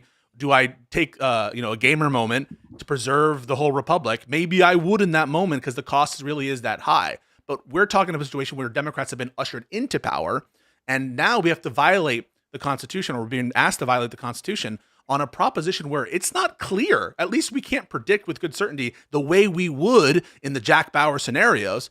It's not clear that this is going to prevent the existential threat. Here's my issue. Hutch is giving you at least a plausible argument that it could make it worse. It's an urgency because we all agree there are situations post any sort of like crazy fascist takeover that we'd be okay with, like violating the Constitution, obviously. And Yes. so the idea it's like, oh, we're doing it preemptively, or we're going to win, so we don't have to. My question is, you can't see the lines of which they're attempting to do this the next time. They're laying the groundwork for this. We've allowed them to get away with it once. And so I don't think anyone could have said pre-2020, oh, yeah, there's a good chance that Trump's going to try to steal the election through violation of the Electoral Count Act through false electors. And even months afterwards, punished. we didn't fully understand it, right? Like we had to fully like comprehend and investigate this shit. And the answer, what? I understood it. I wrote a paper. Okay, well, great. All right. So Mr. Legal Brain is very smart, and I get it. I'm a big dumb idiot. But us normies, like my problem is, I didn't mean to come out like that. Waiting, I'm sorry, we're waiting, and like the argument I hear here is that we have to be reactionary towards people that are trying to steal the country away and not preemptive. And I think this is like dangerous. I think it's overly optimistic. No, within the bounds of the Constitution. That's yes, we should be proactive. We should change our structures. We should try to get justice. Absolutely, we should try to get justice. We should do it within the Constitution. If IRI is correct, I hope he's wrong. I'm not saying you're like wrong, like morally, but like I hope you're wrong to say that he's going to get away with it. I hope he doesn't. But let's say he does, then what? Well, he's going to keep trying, and we just have to hope to God that we stop him every single time. Yes. That's how our system works. O.J. Simpson got away with murder. Do we throw up our arms and put people in prison ahead of time, like pre-crime? I mean, what bad things happen. But let me ask you a question. I want to ask you a question. Versus like if he succeeds and he gets away with it. Soypill, let me ask you a question. No more democracy ever. Let me ask you a question, okay? I want you to flesh out the hypothetical, not in terms of the process, okay? Let's just not even concern ourselves with the details. He finds some way extra outside the boundaries of the law and the Constitution to punish Donald Trump and throw him and his cabinet in prison. Yeah. What do you think the country looks like at that point, and how does that play out in terms of just like the public? I don't know if it's literally like, let's say it's like the worst example. It's just I don't give a fuck what the court says. The Secret Service marches up to his mansion, grabs him and throws him in a gulag, right? Yeah, I think that starts a fucking civil war, probably. Yeah, that's awful. I don't think that's how this should be done, obviously. Okay. So if someone's like, whoa, I don't want to just execute him, you'd be like, pussy. What if it doesn't work? What if these... Wait, do you hear me agreeing with you that we shouldn't do this? I know, but the thing is like the style of argument that's being deployed... I'm not calling anyone here a pussy, to be clear. I know, okay, got it. I'm not referring to you specifically. Other people, the style of argument that I've heard against Hutch by these call-ins is like, what if that doesn't work? What if that doesn't work? And let's say that we get to a line where even like, you're like, okay, don't kill him unconstitutionally. And if someone was like, wait, you're saying that there shouldn't be justice for what happened? The response would be like, no, we think A, that tactic either is very unlikely to work, or B, that we're not in the same kind of existential moment as those Jack Bauer situations after the thing has already happened, as opposed to trying to prevent it. And so you wouldn't be a pussy for refusing to do that. What's the probability? Well, actually, this is perfect because Josiah just sent a super big, giant $50 super. He says, I agree that Trump will almost certainly get away with it because of pardon power and immunity and SCOTUS, limited appetite for Democratic candidates. But I'd like each of you to tell me how this probability impacts your view of the USA, and then if at all. I think there's like, I can't like literally assign a probability because I don't even know if they do try this again, how they would try it. I think there's like a good chance that this could work if they try this again. And that makes me doom-pilled insofar as like, wow, we are on the precipice of like I view this the same as that Russian like nuclear like retaliatory strike guy who read the thing that the US was attacking and was like, oh, you know what? This might be a glitch, and decided not to fire nukes back. Thank God we didn't like end the world. This is a trash super chat. It's a trash super chat. I view it as like that's the potential danger that could be happening right now. And so I'm like, yeah, I'm willing to like maybe deal with the consequence of like dealing with the electoral fallout of doing something extrajudicial, but not now, because they can't contend because they can't contend with the argument of propose something that will fix the problem and will work and that's justified in light of the threat. It becomes like, oh, you're fine with them getting away with it. How does it make you view the USA? You think that's okay? And they just totally shift this is what the argument is about. It is Josiah. Yeah, that's what I'm saying. Okay, you're saying like like this proverbial like idiot. Yes, no. The super chat from Josiah epitomizes the kind of emotional thinking that I'm seeing from a lot of people, which is like when you say, no, this is actually like a dumb proposal because it's not going to work and because it's not justified to violate the Constitution in virtue of the threat.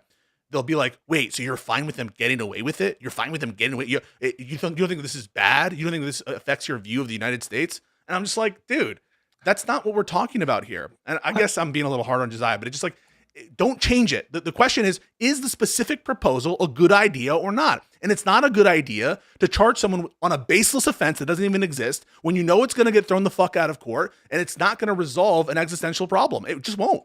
I'm with Guy in that, you know, my heartbreak and disappointment happened in November of 2024. And it lasted for like 2 to 4 to 5 months. It was pretty not great in my head, thinking about all the possible ways that we were kind of like going as a country. But as it pertains to the future, do I like the concept of him and his cabinet not being held accountable if they did crimes? Of course not.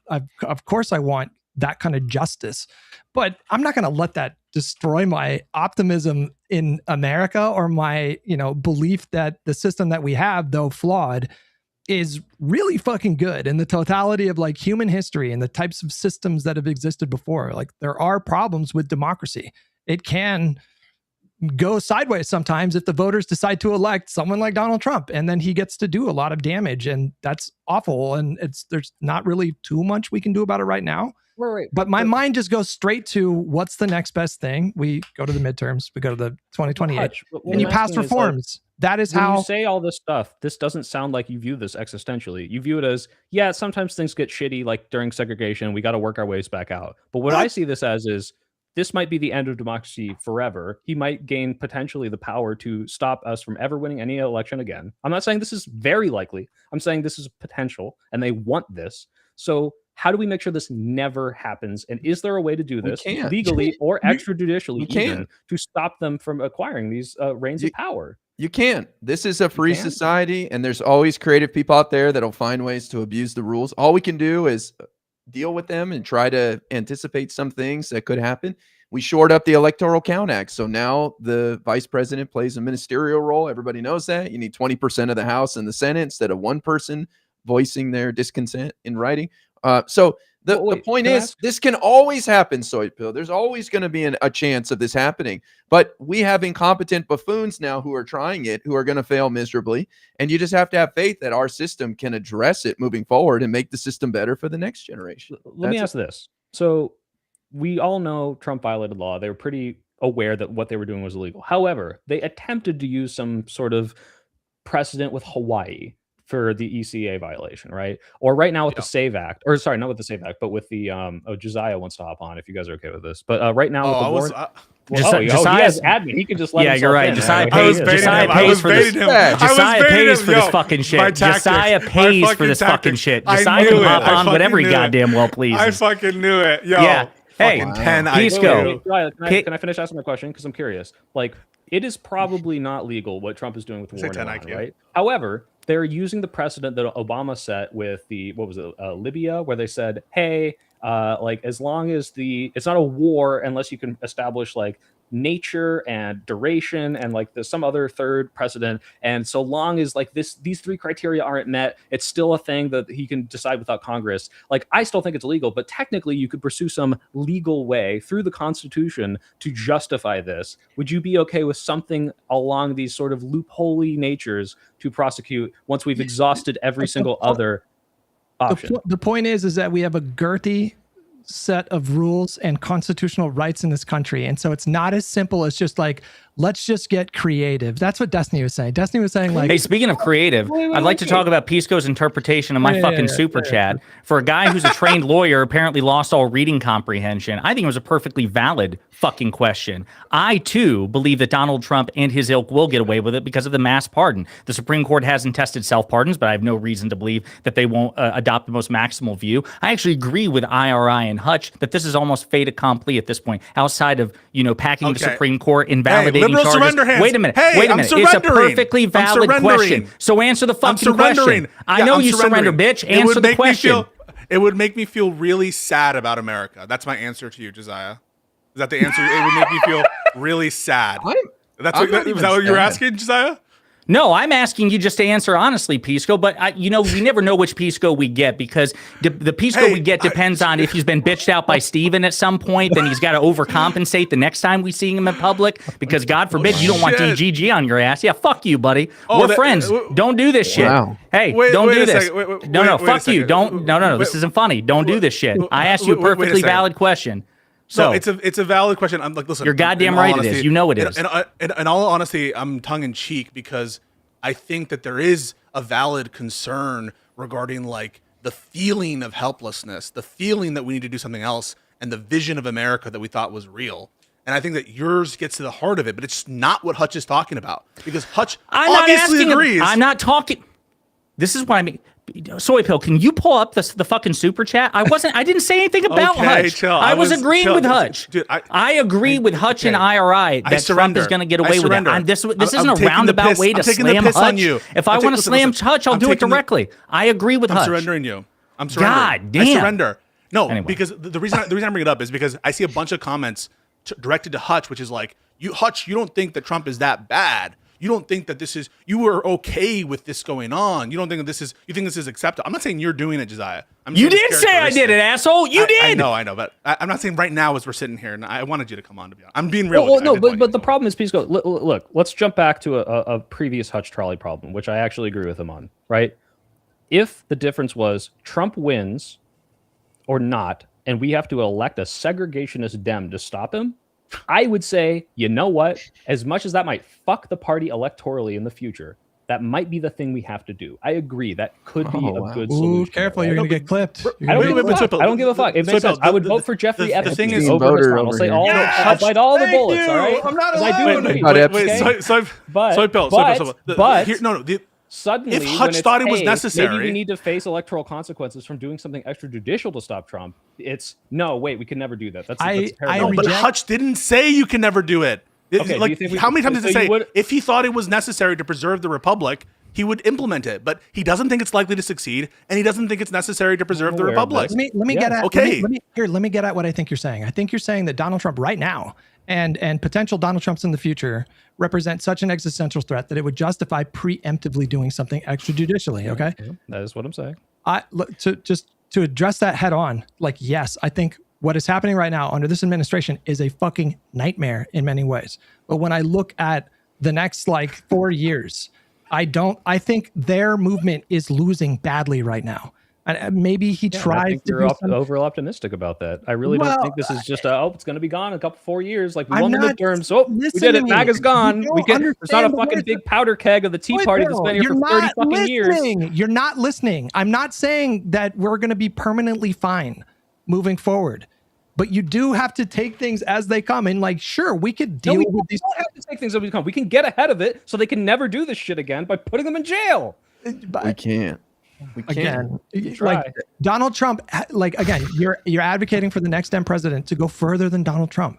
Like Pisco says he agrees because of CCOT stuff, but Donald Trump, for example, has not ordered DOJ and federal law enforcement. Trying to. He just keeps failing. Right? He has not ordered federal law enforcement to go arrest Barack Obama, extradite. He is constrained by the system, Soy Pill, the very same system you're saying that we should weaken. The next time we have. Go ahead, guy. No, I'll let you finish. Go ahead. I just want to say something when you're done. He is being constrained by the system in many, many, many, many, many meaningful ways. Okay, Donald Trump is really bad. He's not a dictator. He has the support for the courts on a lot of stuff that we don't like. Okay, but he is still very much constrained. He cannot. He told DOJ to look into Barack Obama to investigate for crimes. That is obviously not happening. He is constrained, and what you're suggesting that the next president do is just ignore those constraints, and then you don't even have the imagination to think what would the probability need to be what the fuck? That Donald Trump steals the next election for you to say we need to do it preemptively? They're not going to. But look, we have Josiah here. We have a special guest, so I want to ask Josiah. What's up, buddy? Do you disagree with Hutch and I that it's all over? They're getting away with everything. It's all about what we can do moving forward to prevent this from happening again and to leave this a better place for the next group so something like this doesn't happen. I mean, I feel like that's all we can do.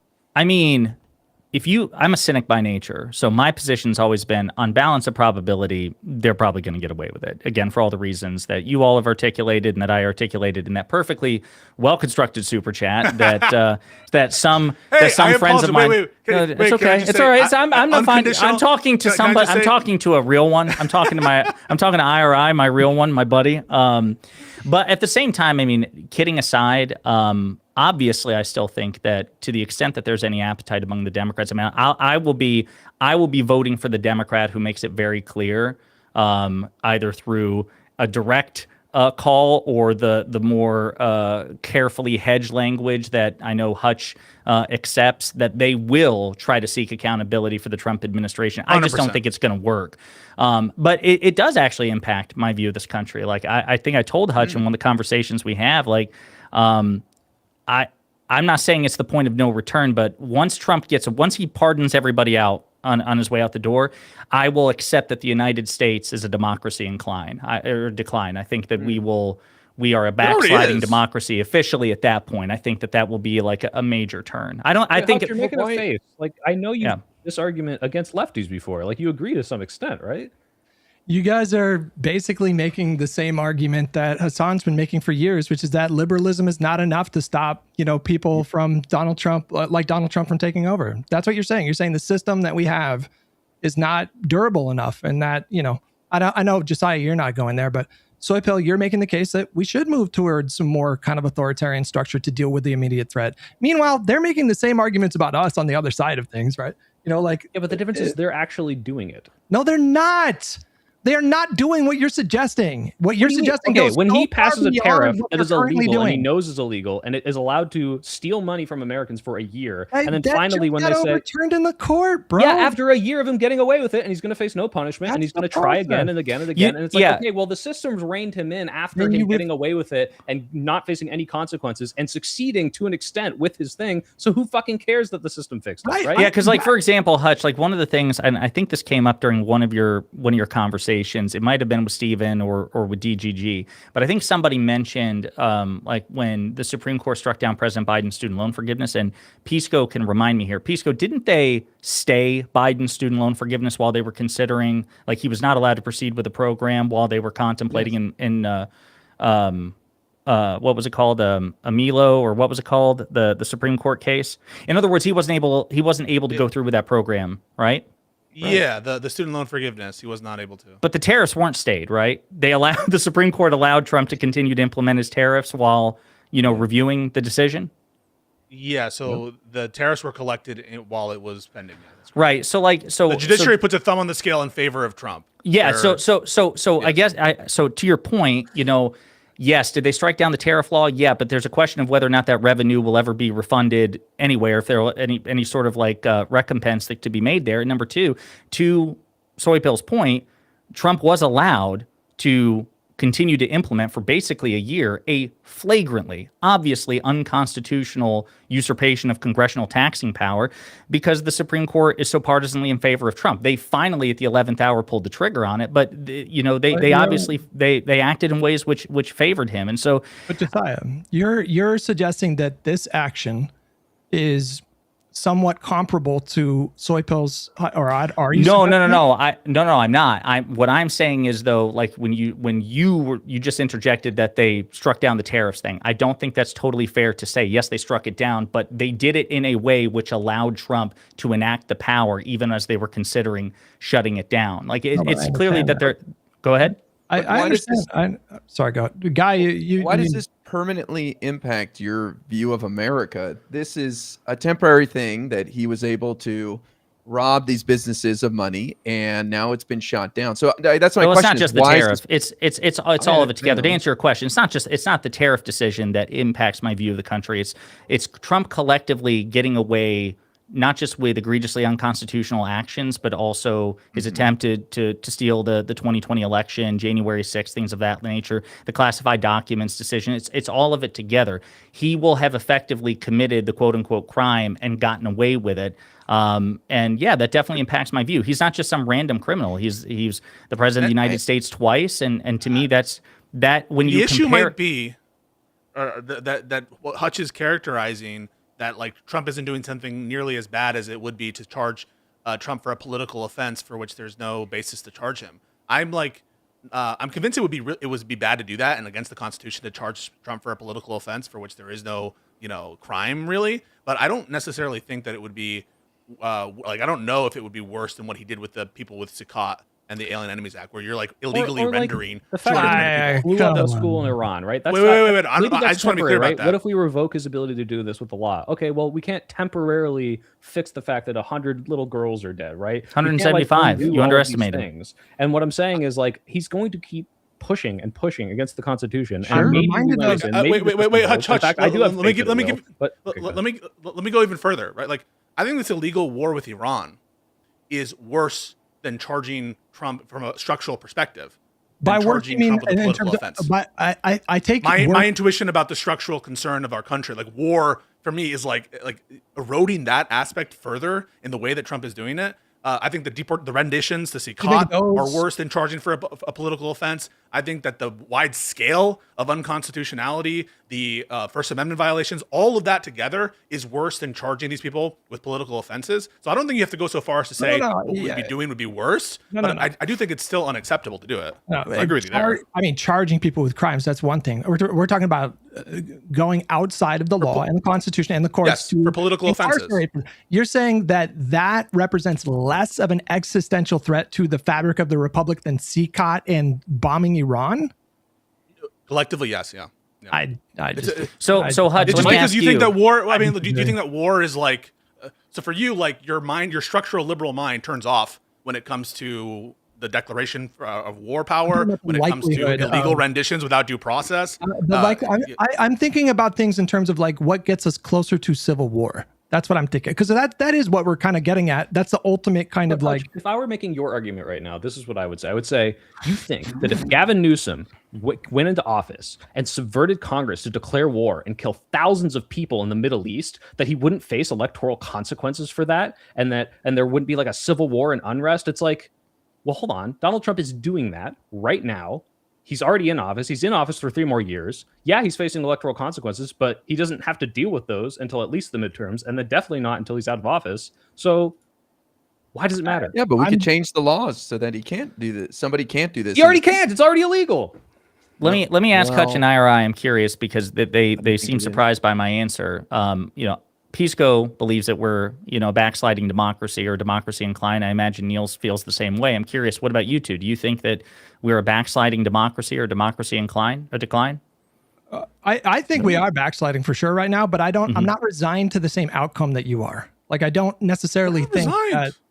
Well, no. Josiah, when he says in decline, I think he does mean that we're kind of inevitably headed towards an outcome where the Republic. Is that what you mean? No, I just think that I wouldn't say inevitably, because if that's the case, then I couldn't do what I do. I already believe that on balance of probability, Trump's going to get away with it. I'm wealthy enough, I can just move to a different country. I couldn't continue with political commentary. Well, I don't think it's inevitable that you're being a bit too hyperbolic there. I'm asking you though, do you think that? Well, if you just mean immediately, are we backsliding a bit in terms of? Well, I don't think anything is preordained. That's why I'm not going to say we are sliding downwards. Yeah. We can stop or continue, but we are sliding. You agree with that, right? Of course, yeah, of course. All right, do you agree with that? I think we're being challenged right now. I don't think we're taking a step back. I think it's temporary, and I think Trump is stress testing the system that will hold, and we will be better on the other side. So this is why I'm shocked that you're like having negative feelings about America. When O.J. Simpson was acquitted for murder, I lost some faith in the justice system, but I didn't like get depressed when about it's a it. black I wasn't like, oh, it's the end of the justice system. It's like, well, bad things can happen sometimes, Wait, you think O.J. was guilty? No, I'm fucking with you. Wow. That's kind of where my head goes a little bit. Like, I guess in my mind, I'm just like, Trump is not going to be, if he dies a rich man with no consequences of natural causes, he will not be the first or the last by any stretch corrupt piece of shit that got away with it. Okay, but then Hutch. The Civil War traitors got away with it. Let's come to an agreement. I think we can end this. All right. Will you stop saying Trump is an existential threat to democracy? No, don't say this. Don't do this. Wait. Hang on a second.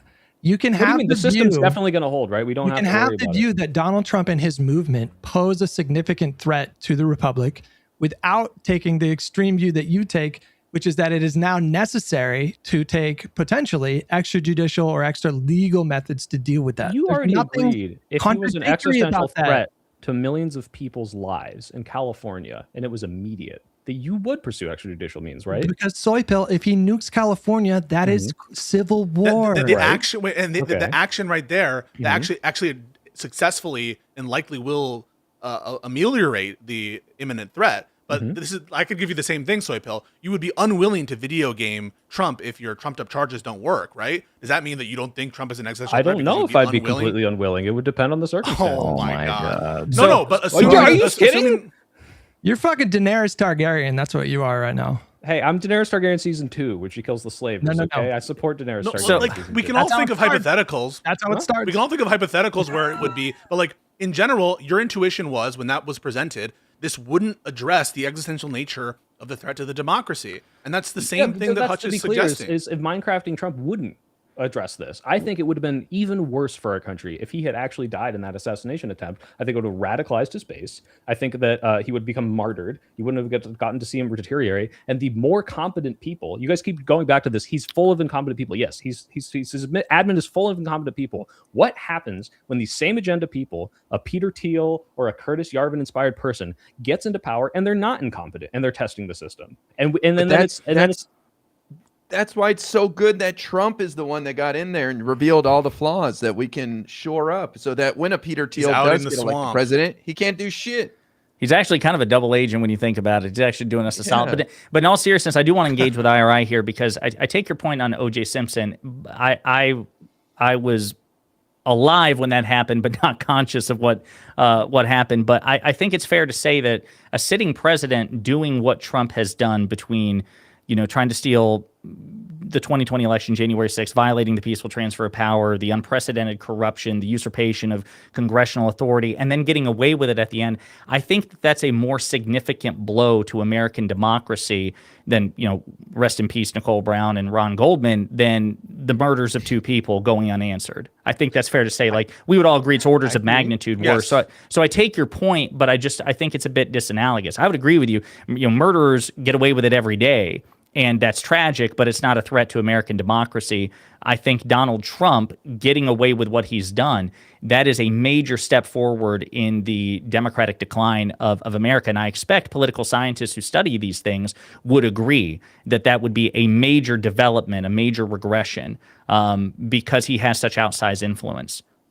I don't disagree with you on that, any of what you just said. I just think we're so far away from Trump being able to steal this that people are focusing too much on this small chance, and he's already failed. Like, his plans have already failed. The mid-decade redistricting has been a flop. His little SAVE Act, none of it's working. His taking the ballots from Fulton County, none of it's going to work. None of it's going to work. Did you see there was something about is it Arizona? I just saw some breaking news about that a couple of hours ago. So, but I think that's a separate thing, right? So there is the question about what Trump could do in terms of the 2026 and 2028. But I'm not even factoring that into my analysis. I'm talking about if nothing else, if his illegality, corruption, and unconstitutionality ended today, and he just acted like a normal fucking president for the remainder of his term and still pardoned himself and everybody else on the way out the door, I still think that would be a major development, major regression in America's backsliding. And I do think there's a deterrent factor too, because again, let's look at the timeline, which I think is most of the timelines in the multiverse, where Trump gets away with it. Then the question is, what's next? Okay, well, again, Pisco laid out some good examples that there could be state charges there. You could expand the court, and if somebody challenges the constitutionality of Trump pardoning himself or mass pardons, maybe a liberal court would be like, no, fuck that. Shit. Yeah, exactly. So there are some ways in theory that you could still get Trump outside of this. But then you talk about the reforms that are needed. That still would require major political capital expenditure to make the necessary reforms to prevent, a future Trump. Because the problem is twofold.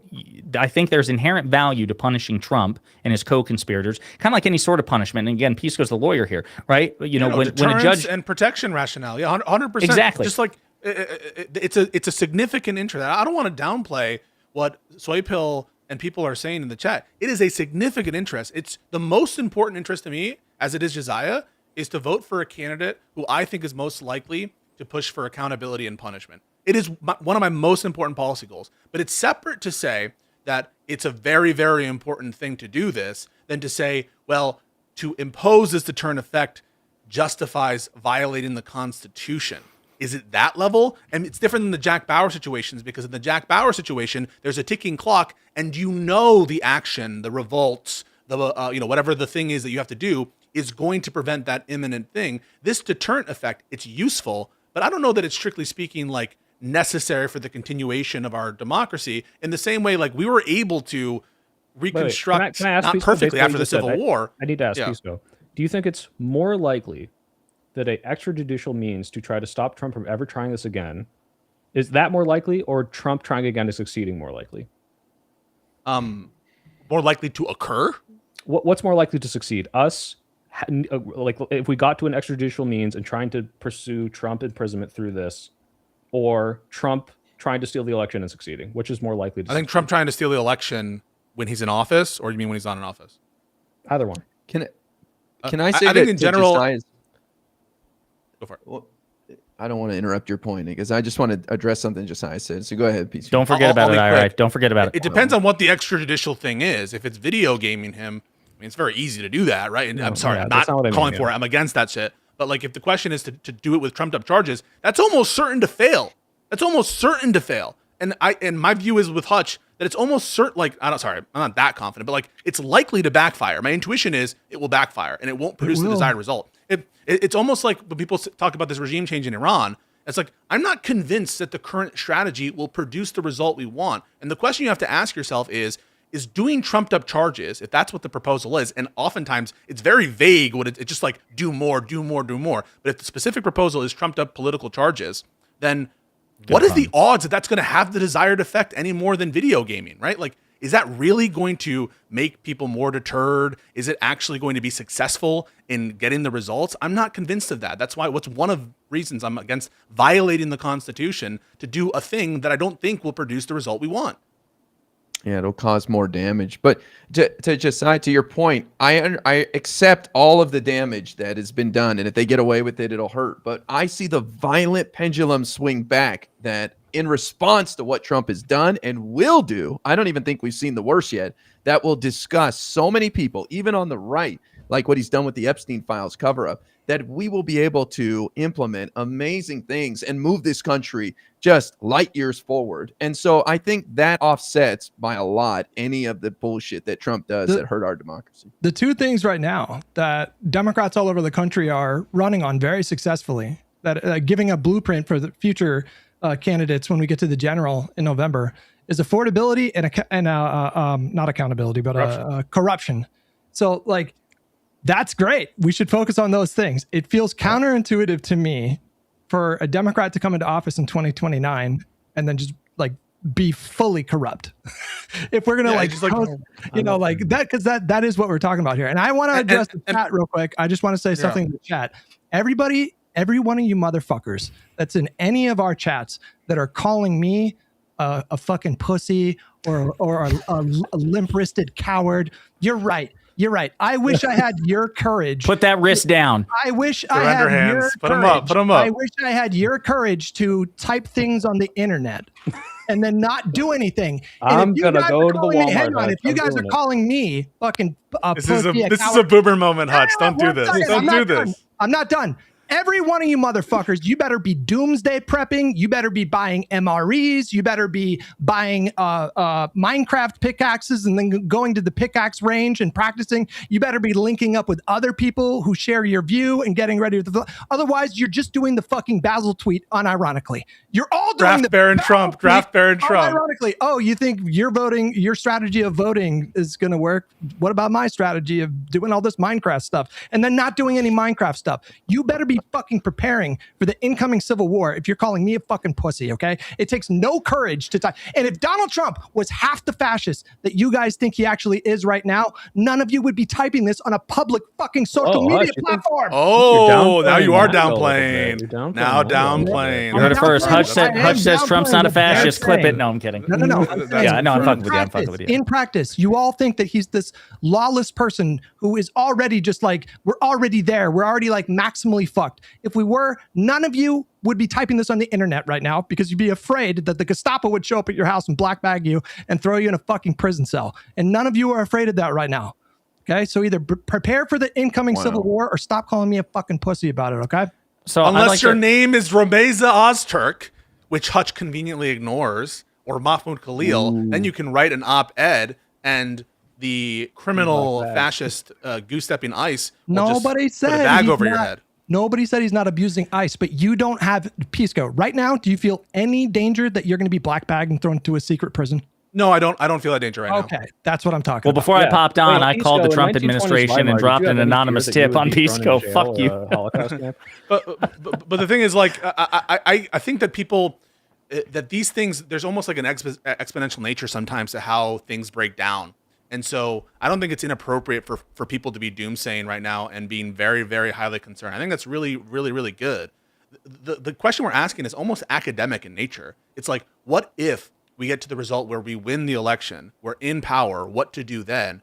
And then there's like a set of proposals. I see people in the chat, they're triggering. I know. Like, we should appoint Trump as chancellor just to appease MAGA. we should just surrender. Hope that the MAGA kind of just goes away after that. So I was going to respond to IRI there. Go ahead, IRI. What were you going to say? Well, I was going to say, how much time should we spend on, going after Trump versus moving the country forward? You talking about in terms of campaigning or once we're back in power? Well, once we're back in power, how important is it to you that we go after all these people or focus on policy and doing good stuff? Real talk, to me, structural reform is, in my opinion, the necessary first step in a way which would facilitate both you going after Trump and passing policy. I still have not heard a single convincing argument to the contrary. I don't think any of you can get past it and I know Pisco's on my side here. I can't speak for 100% I am. But if you don't pack the Supreme Court, I think that most of a Democratic agenda is dead on arrival day one.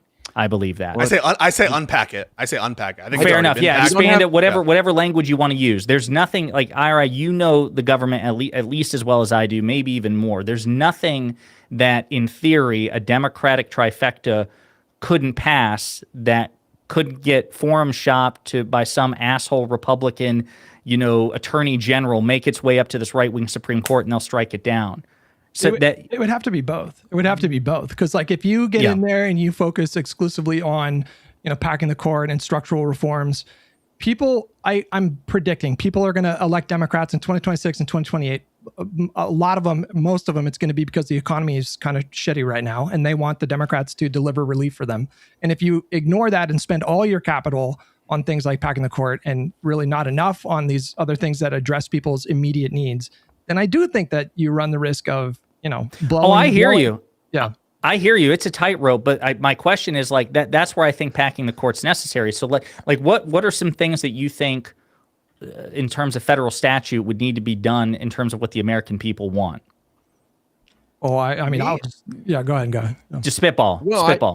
I think by the time Trump leaves office, reforming the power of pardon to take it away from one individual. So it's like on states where they have a commission that recommends people. I think that's one thing.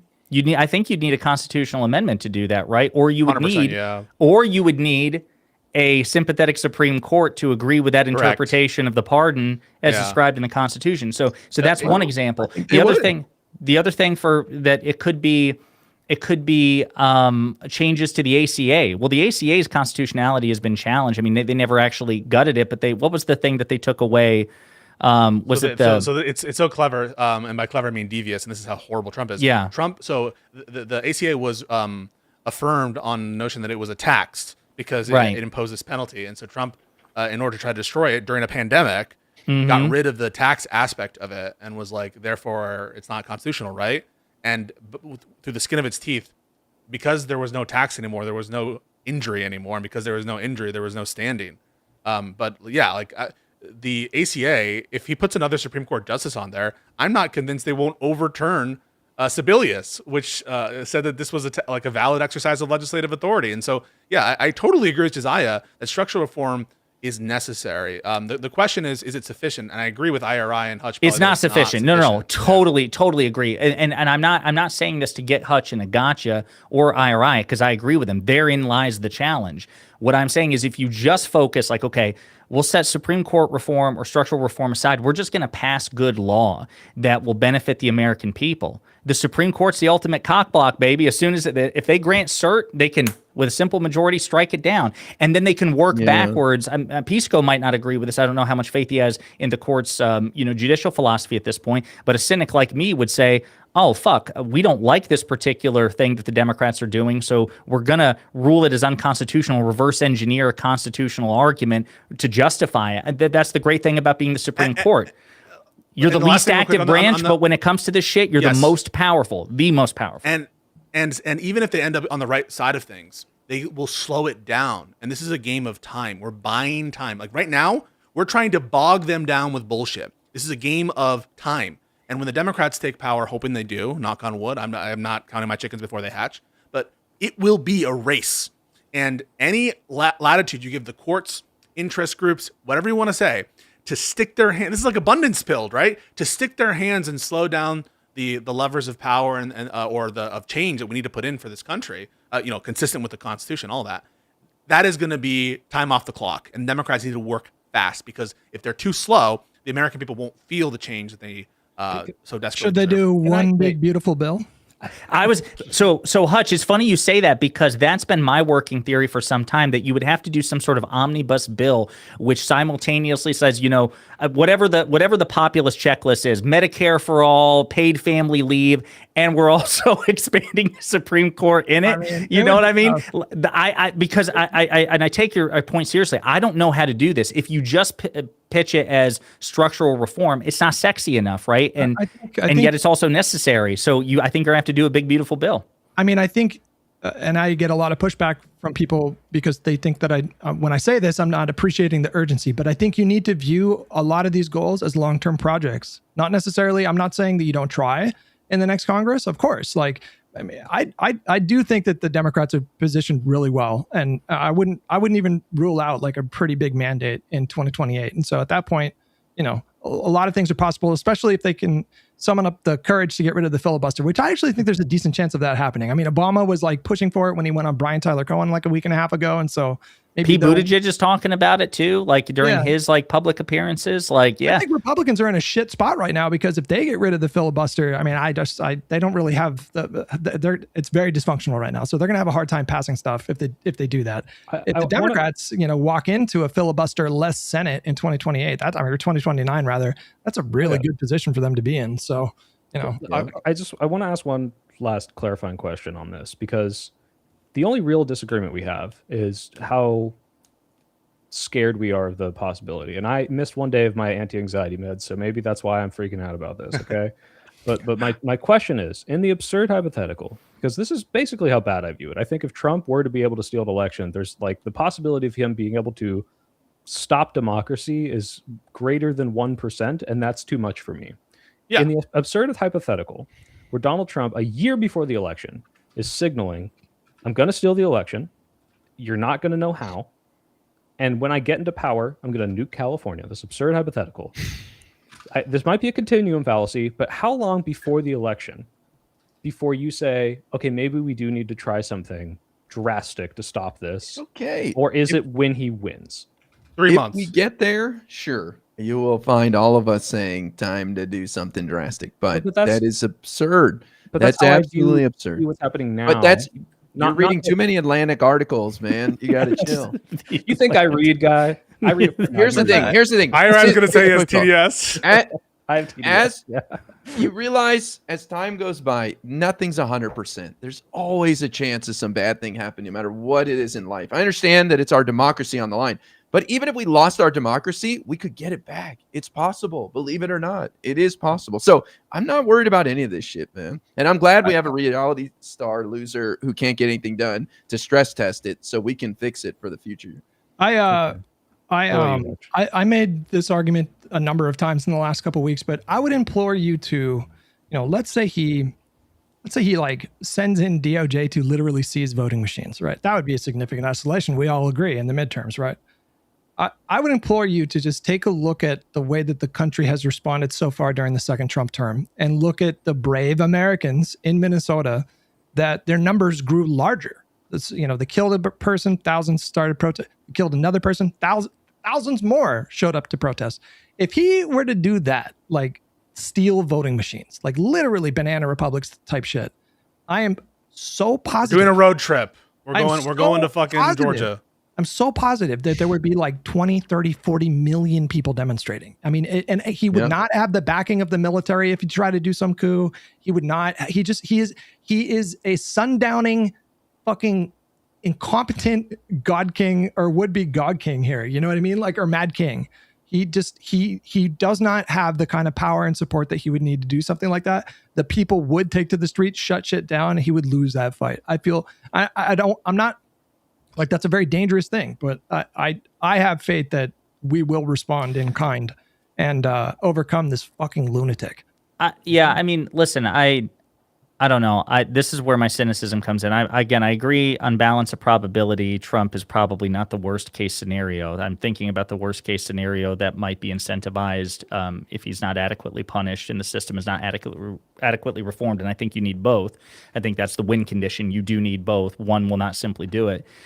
Because as people have pointed out, and I know Destiny's talked about this a lot more, I think others are as well. I think you guys were talking about it earlier, which is that the entire system is predicated on good faith, right? And there's no combination of words on any parchment that can control for that. So again, I think you need both. You have to punish the people who violated this, and you have to make the necessary reforms. But I do think it's cold comfort to a lot of people to think like, okay, well, in the end, the good guys win. It's like every movie we've ever watched, the good guys went. Hitler was beaten at the end of the Second World War. Look at the bodies between then and the surrender of Japan. That is a contradiction. Yeah, the good guys always win. Oh Jesus Christ! It's a Pyrrhic victory. Yeah, no, 100%. And so that's just the scary thing here. But yeah, to answer the question, I do think you're going to have to find a way to creatively balance legislation, which the American people want, as far as kitchen table issues, with the structural reforms necessary. Because again, there's just nothing I can think of. Cenk Uygur talks all the time. He's like, put me in office in 20 days, I'll have paid family leave. Again, as if the Supreme Court couldn't strike that the fuck down or stay it. Because that's the other thing too. Pisco was talking about the waiting game and how it's a game of time. We already talked about how when it's a Democratic president wanting to do something either via legislation or executive order, this Supreme Court will say, nope, you can't do it while we're thinking about it. We're going to drag this shit out. Then when it's a Republican president, they're like, well, fuck, we might rule against you, but in the meantime, just do whatever the fuck you want. We're not going to stay. Actually, we're going to overturn courts of appeals and other people staying your tariff power. We're actually going to say, go ahead and do it while we deliberate on this. And so, and again, you guys were talking about this earlier, the institutional disadvantages we have are only getting worse, even in the media, like the CNN Warner Brothers buyout. CBS. Jesus CNN Christ. And even the big dogs in alternative media, I'm like the runt of the litter. We are outnumbered and outgunned by the people on the right. It's nonetheless, though, this president is historically unpopular. Oh yeah. So, and losing. So these things are, challenges in the future, and I'm not downplaying those, but now, like, they have all these institutional advantages and they have this advantage in the media, but he's historically unpopular. So like, how likely do you think we take the Senate? I need to ask again, because you guys are more confident than me, and I really hope I'm wrong. What is the signal for you guys? I know this is hard because there could be a million things where this could be like presented, but what is the signal where your guys are like, whoa, this has crossed the line of I don't think the system's going to hold? Like, what do I need to look out for? Trump ignoring the courts in a serious way. I know people say, but he has in a very serious way. Now we've got a constitutional crisis. That is the start. Or if he, like I said a moment ago, like if he actually seized voting machines, or if he sicked federal law enforcement and arrested Obama, that basically what you're suggesting that Newsom should do in the future. He would have to take some action that indicated that the system has just completely broken. And like right now, as bad as it's gotten, and as advantaged Republicans are in the courts and in the media and in other ways as well, the system is not broken yet. And the system has constrained Trump in very, very, very meaningful ways. Soy Pill, are you looking for a white pill? I'm looking for the white. Well, because like, I can give you one. When you say ignoring the courts, and it's like, okay, well, he has, but then they rein him in later. like what if he just consistently Nothing does it over super and over on the serious. same subject, or because he's gonna I mean, his vice president ran on let's ignore the courts, let's install loyalist judges. He also ran on if he were Mike Pence in 2021, he wouldn't have certified the election. I mean, Vance was a triple threat there. I want to be clear. I think we are in a constitutional crisis right now. We have been since early on in the administration. I think that we're living through a constitutional crisis, and I think that it's not just the Supreme Court. I mean, the federal judicial power is vested in inferior courts too. And just look at the Minnesota District Court listing out all 90 plus times that they're not complying with orders and stuff. So it is a wide sweeping problem. It's really, really horrible. The white pill for me, soy pill, is I think that the administration is not calibrated enough and they're moving too slowly. Even though it seems, and it is true, that they've done a lot of fucked shit, and I don't underestimate, you shouldn't underestimate your enemy, ever. Don't underestimate Trump either. He's more crafty, and he has a kind of a viciousness / intuition sometimes that I think people have a tendency sometimes to underestimate. But putting that aside, I think they're moving too slow. I think they're too distracted, and people are lining up for 2028 election. And the people are worried about advancement. I mean, the very fact that they're in court arguing whether or not they're complying with orders is some sign that regardless of the ideological commitment, which I don't think is there for democracy, there is a kind of ritualistic or physiological commitment to certain aspects of American culture. Waiting on election day, these fascists having podcasts to see the returns coming in and then coping about the results, going to court, paying lawyers advancing themselves, career advancement, and the American people with this kind of muscle memory of democracy.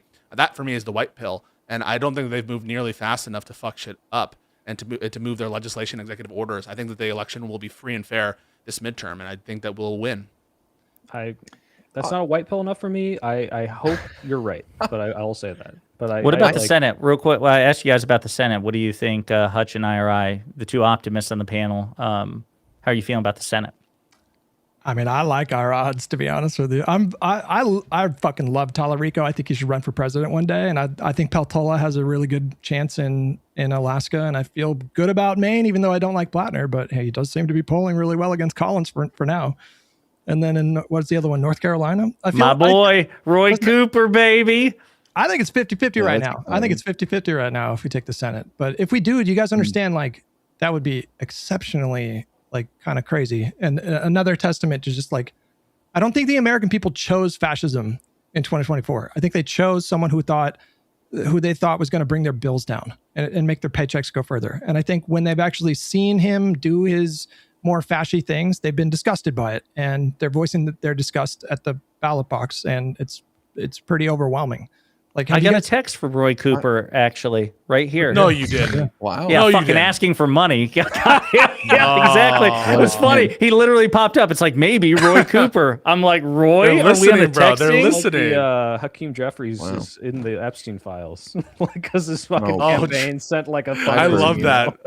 That's so fucking I'll stupid. say, I think our chances winning Senate aren't that high. Just I hate to be the doomer, but this is just realistic. I think North Carolina, Maine look pretty good, though. Susan Collins is a cockroach who survives every time somehow. But I think the path that people are looking at through Texas is a bit of a pipe dream road, unless Ken Paxton wins. So I wish people would focus more on Ohio with Sherrod Brown, Iowa, whoever the candidate is there, or Alaska with Peltola. These are the paths. We have to flip 4. We got to hold on to Ossoff, which I don't think is a given, and we got to win that Michigan seat, which I think is a little easier. So I think there's a chance. I think there's 30-40% chance, but I'm not putting my heart into it. I love how far we've evolved, where now no one knows who Josiah is. The lore has moved on. I'm basically. Do you guys ever watch New Girl? Yeah. I'm basically Damon Wayans in the pilot, and you guys are in season 2. You guys have moved on. Hey, he comes back. He does. So, he does. Yeah. For a spell. Are you guys familiar with the Serenity Prayer? Mm-hmm. No. It's a prayer in recovery spaces. It's a real brief prayer, and it's just, God, grant me the serenity to accept. Hang on. Let's hold hands and do it here real quick. Oh yeah, no. Hold on. All right. So it's, God, grant me the serenity to accept the things I cannot change, the courage to change the things I can, and the wisdom to know the difference. We can choose to spend all of our time thinking about, what if this happens? What if that happens? I don't think that's a really healthy way to live your life. I don't think that actually helps you remain vigilant for the future. I don't think it's actually helpful to stay in that, what if this happens and what if that happens? It might happen. I'm not telling you it won't happen. I'm not telling you that it won't get worse before it gets better. But it doesn't actually help you prepare for what you possibly might need to do in the future. I don't think it motivates people to get more involved. I think it gives people an excuse to kind of check out and say, well, it's already written, there's nothing I can do to change it. So what's the point? And then they feel better just kind of dooming about it. We can all I also want to doom a little bit about the filibuster. I hate to pop balloons here, but I don't think we have the votes in the Dems if we win the Senate to get rid of the filibuster in 2029. I think our best chance is Trump putting pressure on the Senate to get rid of it over the SAVE Act. And if that's the price we have to pay getting the SAVE Act to get rid of the filibuster. Too many cucks. IRI, respectfully, I disagree. I think our best chance is if Joe Biden had pressured Kirsten Sinema and Joe Manchin. I can't even do it with a straight face. Sorry. Wait, but IRI, if he gets rid of the SAVE Act, I know we're still up in the air of like who might win or like who might be more hurt by that. But let's say that does be the thing that steals democracy. Like it makes it so Democrats can't win elections anymore. Then who cares that the filibuster's nuked, right? It can't. No, the SAVE Act is not as crazy as people make it out to be. It would definitely disenfranchise some people, but it would hurt a lot of Republicans, and it's not going to stop the wave that's coming. How confident are you of that, though?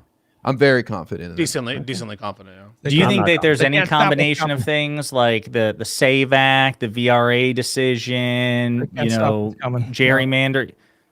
No. I mean, Texas redrew their map, assuming that the Hispanics had like drifted towards them in a demographic realignment. That's fucking gone. So they fucked themselves in Texas. But in North Carolina, it's so gerrymandered that like it's considered an electoral win if the Republicans don't have a supermajority. Yes.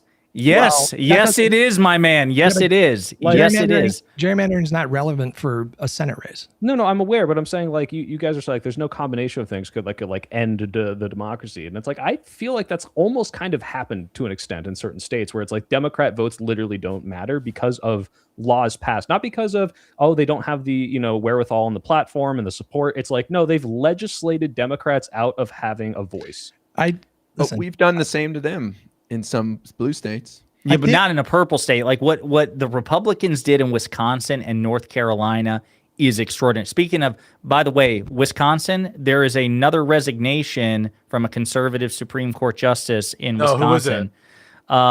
Ann Ziegler, I think is what her name is. I think she's the chief, right? Yeah, she's the chief justice. So she will not seek re-election in 2027.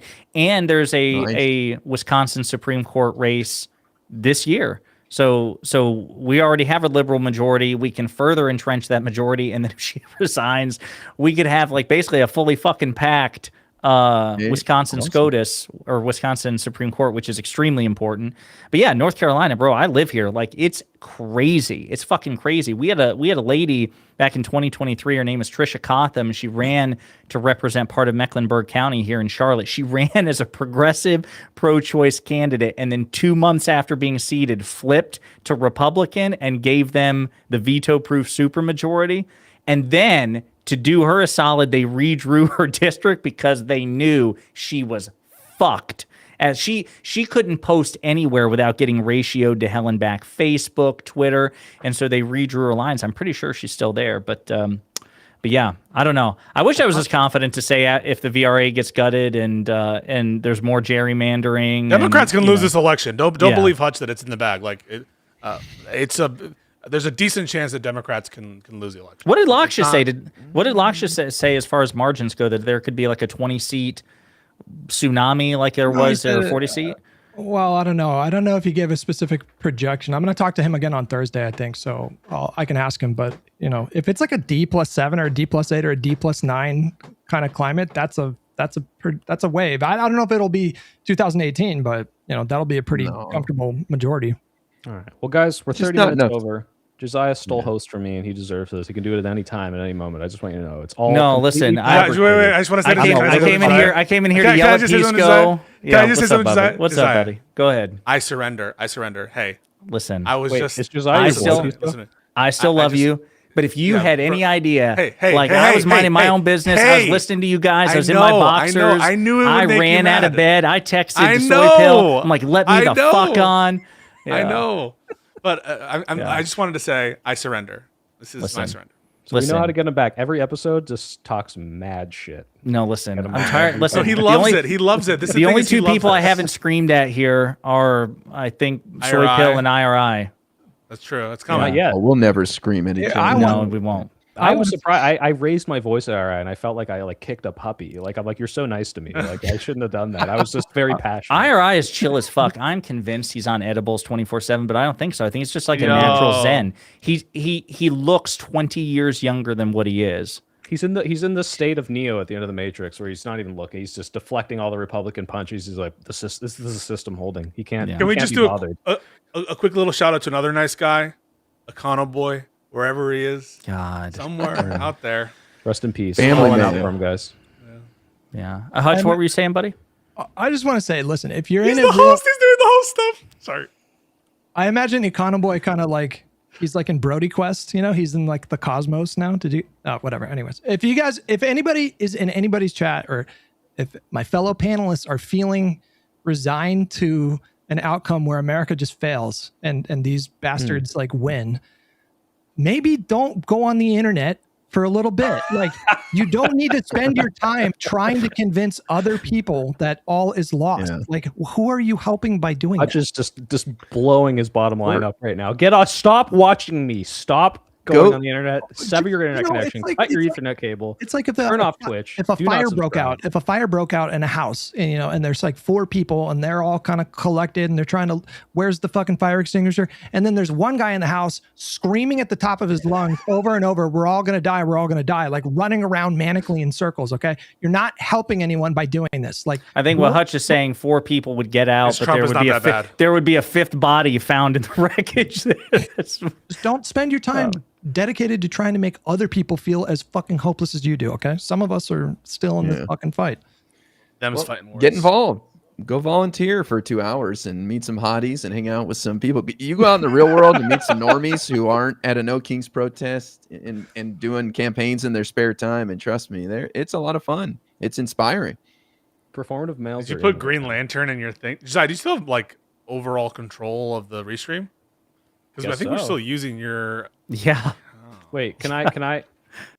Bam! I can kick him. Oh shit! Wow. Oh yeah. Let's duel at dawn. He's practicing. He's practicing using this kind of power he wants Newsom to use. We're technically so what it is we're technically using the same admin function. It's like Gandalf the White and Sauron the White. We're technically both of white status. Which are you? I guess. Well, technically, I guess I'd be Sauron because Soy Pill is my successor. I must join with them. Gandalf. We must join with Sauron. Who the fuck? Alexander Wilson. Whose chat is that person in? Have fun. Not mine. I didn't connect my shit. Please don't start another chat pogrom. Have fun while the world burns. Bro, if you think everything's fucked, go fucking masturbate and do crimes in Minecraft. Who gives a shit? Why are you talking shit on fucking Twitch if you literally think the world's gonna end, bro? What are you doing? Go live your life. Like, be happy and be free and enjoy. Alexander what? Do you really want to look Alexander back on the time?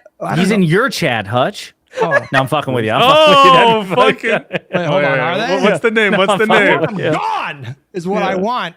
Please don't start another chat fucking cycle. They are in my chat. Get out of here. You're out of here. See, IRI does the smart thing and doesn't even link his chat. That's the real reason why he doesn't do this. They talk mad shit, I'm sure. No, they're chill. Probably. Yeah. All right. But this is why I'm glad. Oh, sorry. I'm glad Josiah jumped up here because I don't want people being down on America. I'm very optimistic about the future, man. I'm very excited for what comes next. But we got to get through this bullshit. We got to sludge through it, man. But we'll be all right. I agree. Don't go down on America. Don't go down on her. Never. Always bet on America. We'll be there with you. And if some shit pops off, we might need to just go to North Carolina and just be peaceful and patriotic. But that's why Hutch bought that gun. We'll tell you when that happens. I got a fucking big old hand cannon, bro. And in Minecraft, Stop. Okay, we're joking, guys. It's all metaphoric. We don't support that shit. But yeah, I think that all these people, we're all on the same page. Let's win this fucking election. We can win this election, and let's do it. I don't know. We're all canvassing together, right? We're doing this. Yes. All Yeah, right. but which Is state? this in let's go. I don't know. I want to go to Maine. Who wants to come to Maine? No, I want to listen. I haven't been to fucking California. I've never been All right, out all right. You west. can do multiple. But what are the races? They're in about to have California a you wanna fucking canvass? Republican governor, so I mean, we might as well Oh, enjoy Valley? it. Yeah, I mean, we have too many Dems in the fucked up right now. primary. Yeah, there's too many cooks in the kitchen. Yeah, But there'll be Hilton's- one, right? They'll drop Hopefully. out. Hopefully. Who do you think it'll be? Porter, Swalwell? I who's hope it's gonna- Swalwell. I think Steyer. Do you think Steyer's gonna be has last best man chance standing? right now. Yeah. Yeah. Well, I think he was interviewed by billionaire Hutch's governor would be favorite funny. person recently, if I'm not mistaken. Yeah. We have to go to either Maine or Alaska. You guys have to pick. We had to go one of the I'm corners, out if it's okay? Maine or Alaska. Why don't listen? North Carolina. That's an important Okay, state. we'll go You Roy guys come Cooper. to me. We'll go Roy Cooper. You guys come to Let's me. Let's do Roy Cooper. You guys Okay. come to me. Let's do Roy Cooper. Let's end this podcast. I have to go. All right. I have to go. I love you guys. As Wait, soon as I say for come today to or me, forever? Hutch is like he wants to leave. I get it. I have to feed my pets. All right. No, Hey, cool. Soy Pill's my boy.